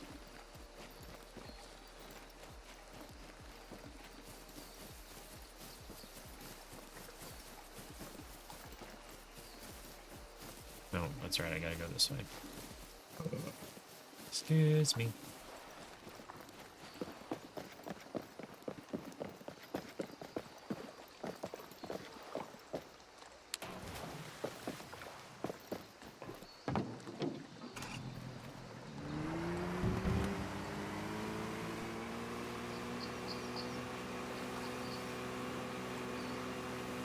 Don't hit the buoys.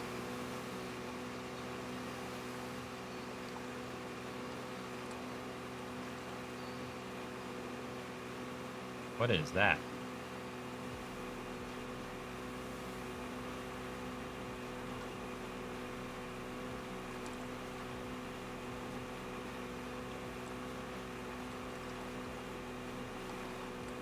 It's a weather buoy?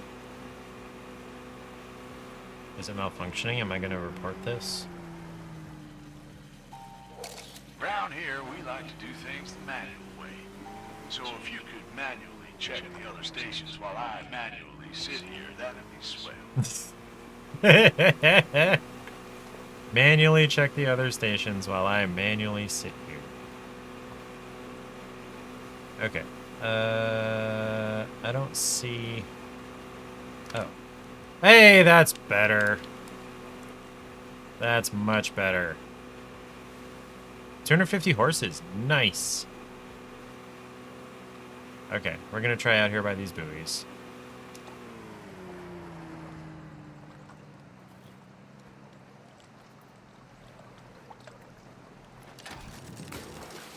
Okay. We're actually gonna change to bottom fishing. And yeah, I'll stick with the hot dog.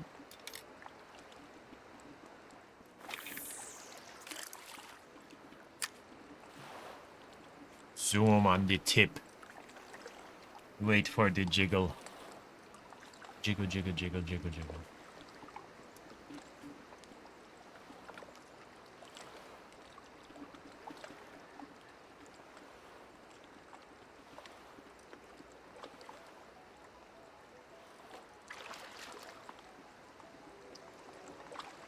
Wiggle, wiggle, wiggle, wiggle, wiggle, wiggle. Ah, wiggle, wiggle, wiggle, wiggle, wiggle.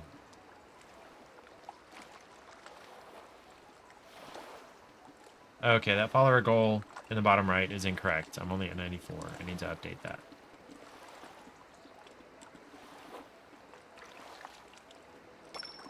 Oh, jiggle, jiggle, jiggle.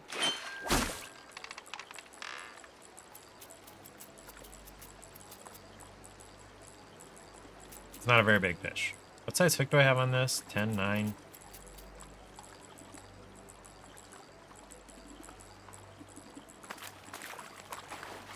Here it comes. It's a yellow perch. Now, it didn't say, yeah, in what fashion to catch the fish.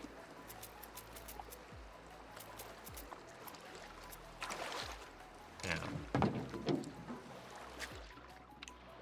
what size hook do we have on here? Yeah, 9. I don't have any bigger hooks. Okay.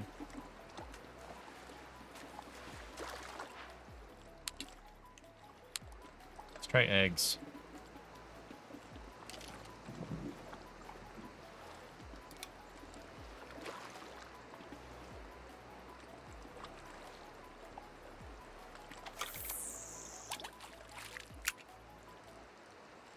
Zooming on the tip. Zoom. Wait for the jiggle.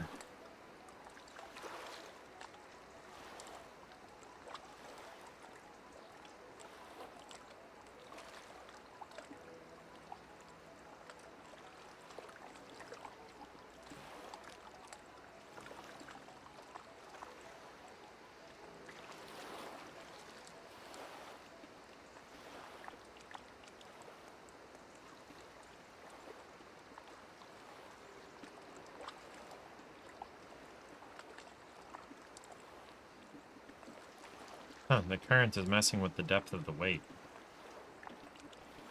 Or maybe it's just the waves. That is really sensitive.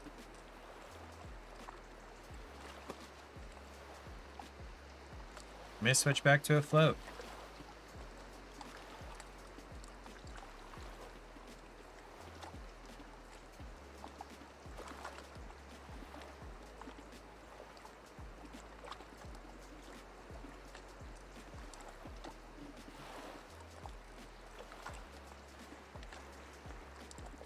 Yeah, I'm gonna switch back to a float.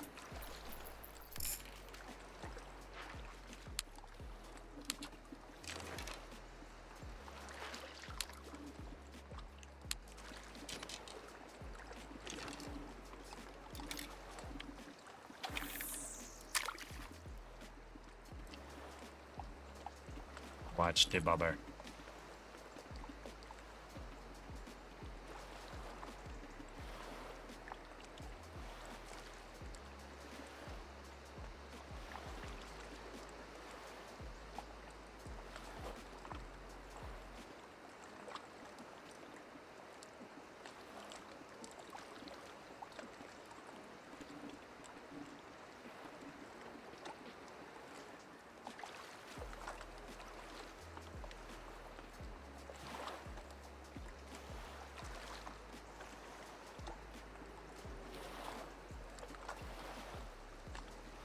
Come on, it's sunset. This is like peak fishing time.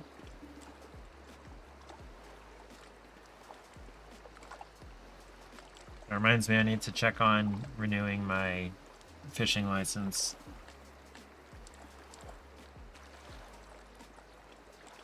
Oh, there's a fish. Come on, go to my hook.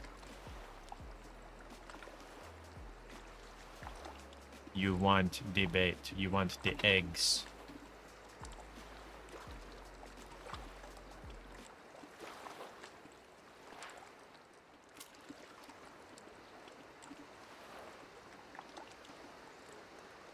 Maybe you don't.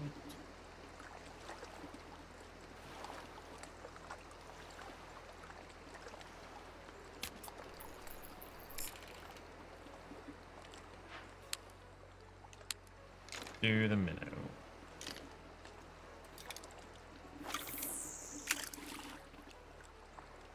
Focus on the bobber.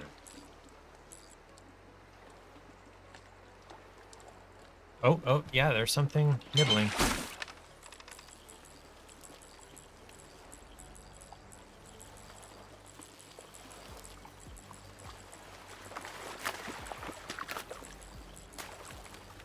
Alright, little crappie. Oh. Silver level smallmouth. It's a whole kilogram. 34 centimeters. Yeah, that's my new best smallmouth. Look at that. By like 10 centimeters. Wow.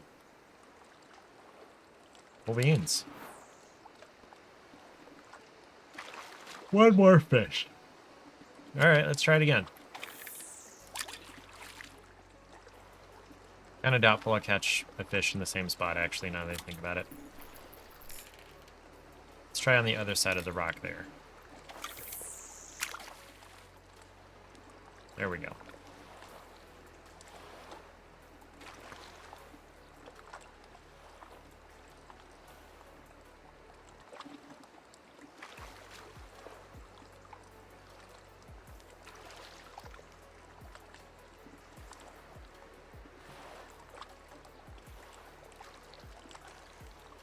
Ads in 1 minute.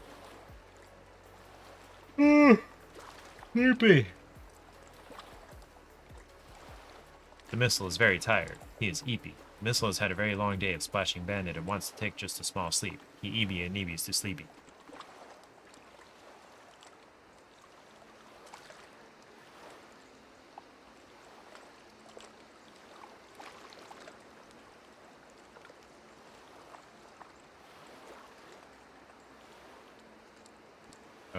Oh, we have a nibble. I think. Nope, that's just it bobbing with the water.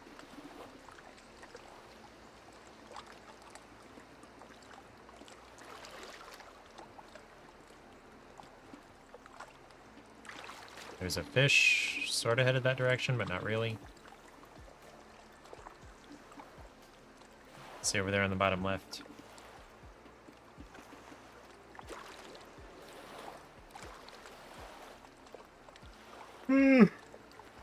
Ah.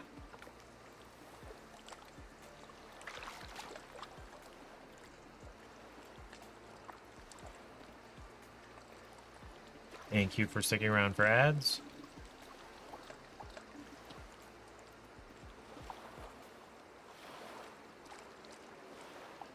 Very loud clunk sound from the south-facing wall in front of me as it contracts in the cool after being in the sun.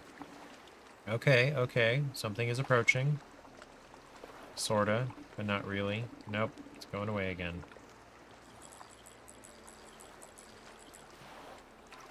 What about out here? I've seen fish out here.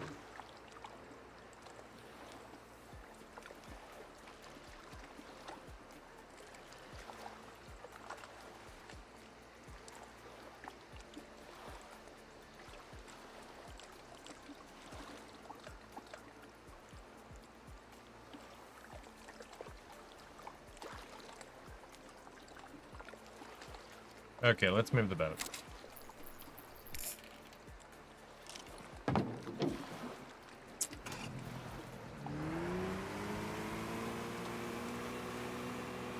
Invasive plant. Prepare to meet your doom.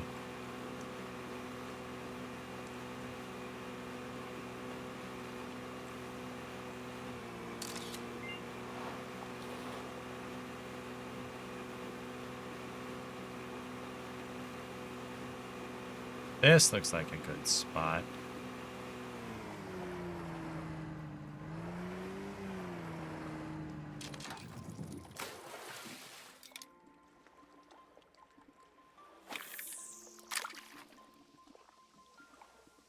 Focus on the Baba. Do you see Bobber? There it is. There it is. Right in the center of the screen where it's supposed to be.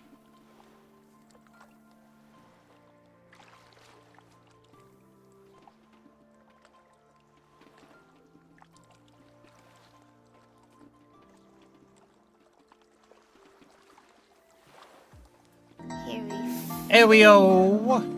Ewio! Right. Extreme nozzles pounces on you. Ooh, you're so warm. Good evening. We is fishing. We's doing some catching as well as fishing. In fact, I got invited by my father-in-law to go on a walleye? Yeah, a walleye fishing trip on Lake Erie. But it's like a 12+ hour drive away. And flying would cost like almost $200, and the charter plus lodgings is like $500, and then whatever food or whatever we get up to there. So I'm not gonna do it this year. It's also like the week after our anniversary, and I don't know necessarily whether we're actually doing anything for our anniversary. Here, come closer, Bobber. Maybe there are fish that are closer here. Cora says do it. She's biased, though, being from Michigan. Well, this would be on the Ohio side. Port... it's near Sandusky. Port... I can't remember now. Not Port Columbus. Port. Should just yell, doesn't matter. Okay, if it's not Michigan, if it's okay. Are you a Youper?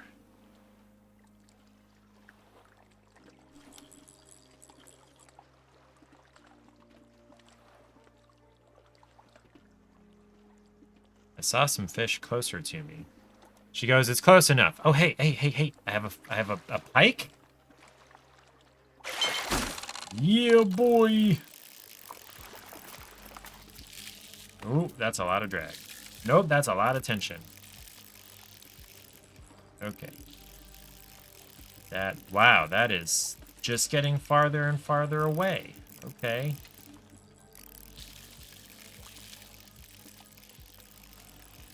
Wow, you're just pulling that line out. You're just getting farther and farther away.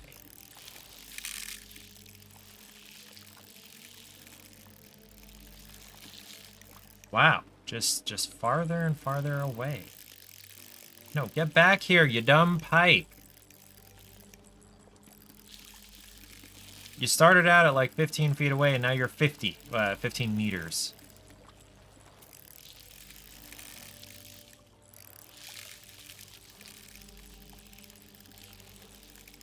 You're just, it's not okay. It's not okay.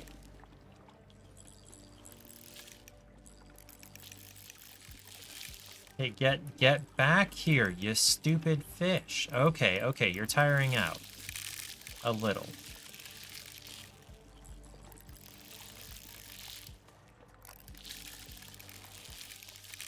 Nope, stop it. Nope, we're not doing that.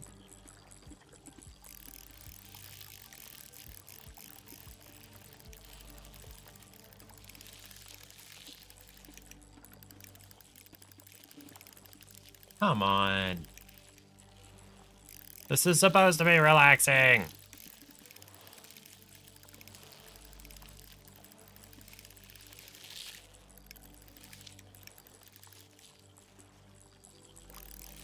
You're so far out there, dude.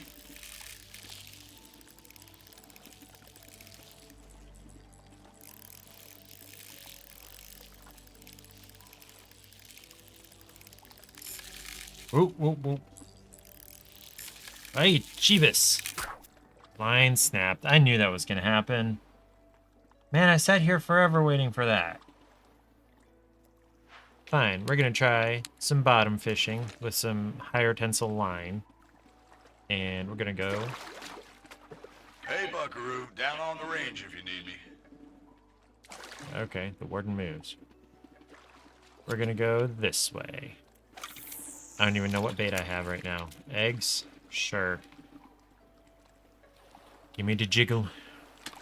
Give me the jiggle.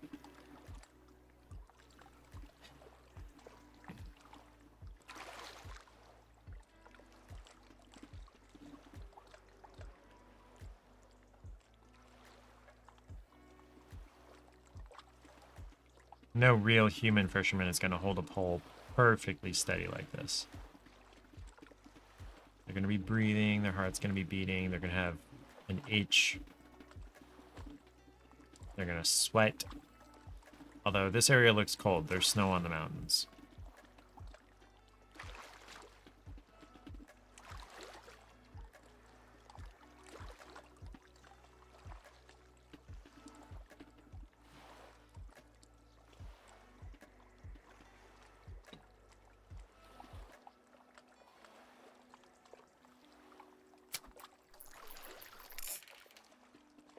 Okay, I need to look at, is there any kind of description of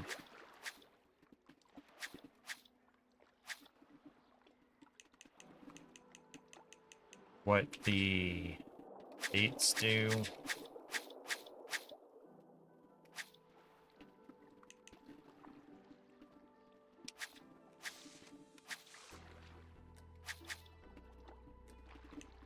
No.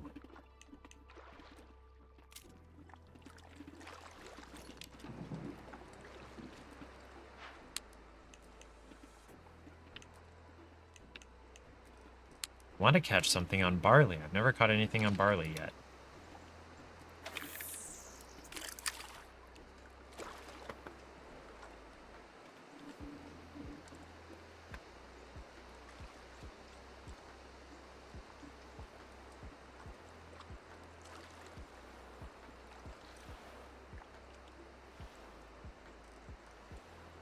What was that place? Port.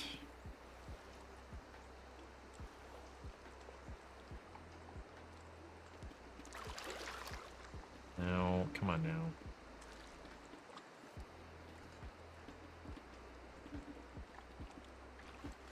Port Clinton. Port Clinton. That's where it would be.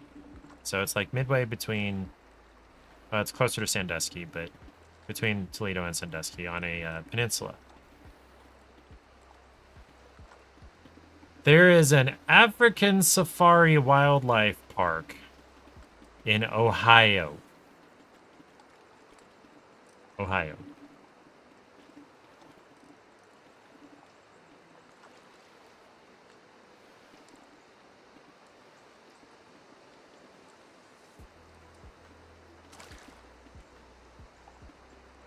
It's a drive-through safari.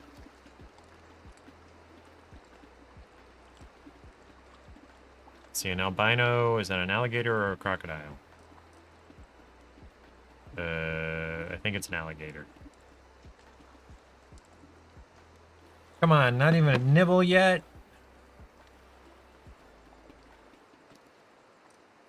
Okay, let's take the boat somewhere else. I'll do one more cast in a different... Although this... Wait, what? That's a thing? Didn't know you could do that.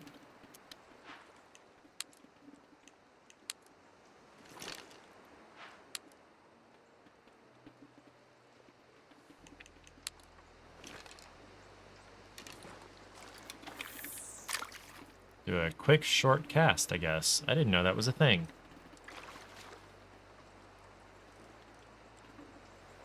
Chills. Catch me something, cheese. Let's do this.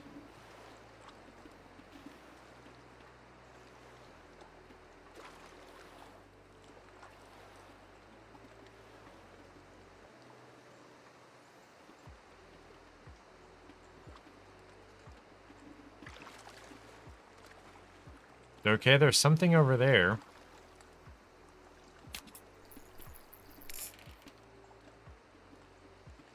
Let's change baits.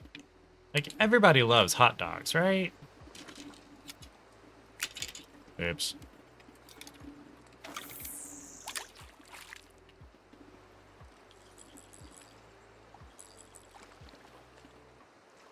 There's a splash just past where I originally cast, rather than toward.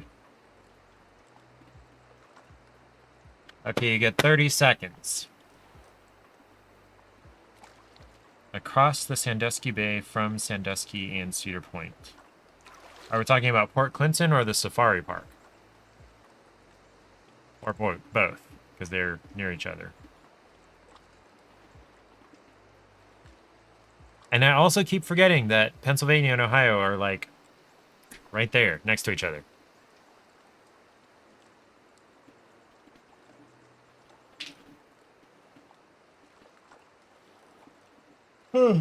Both because they're near each other. Okay, gotcha.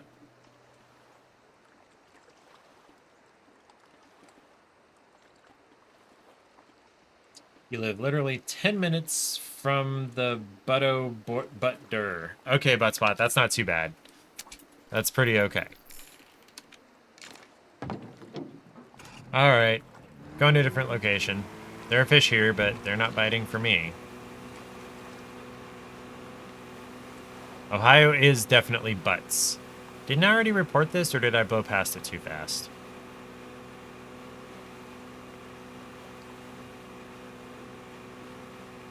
I did report it. Okay.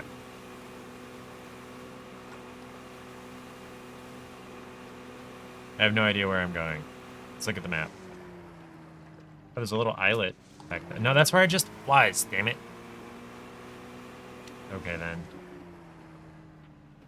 Over this way should be kind of good. Hopefully.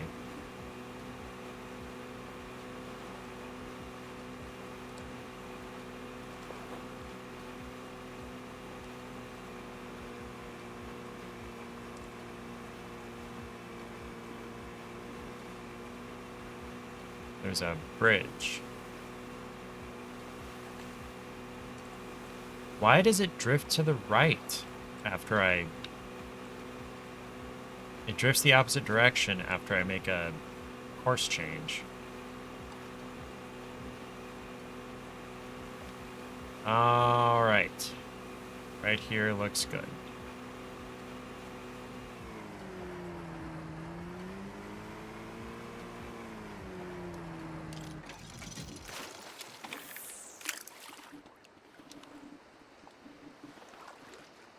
Hydrate or dihydrate time.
I totally zoned out.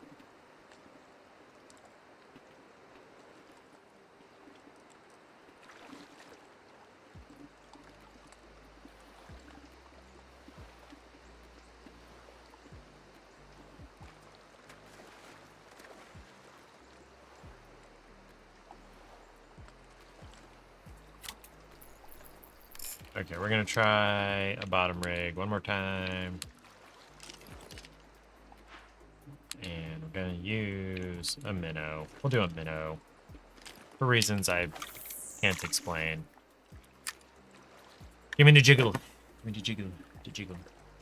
Ding, ding, ding.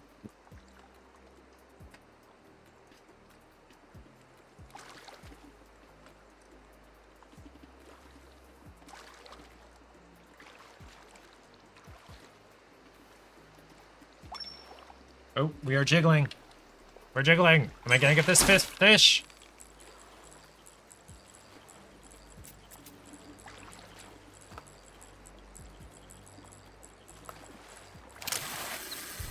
Not a very big fish. Oh, it's a green sunfish. Ooh. Okay, I caught my 5th fish. Is that the end of the mission? Go to the challenge board. Okay.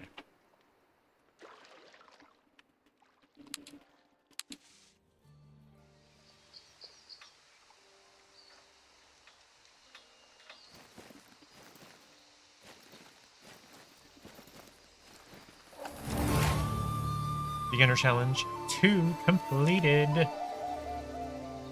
I got some stuff. Apparently it's going to be in storage, according to last time.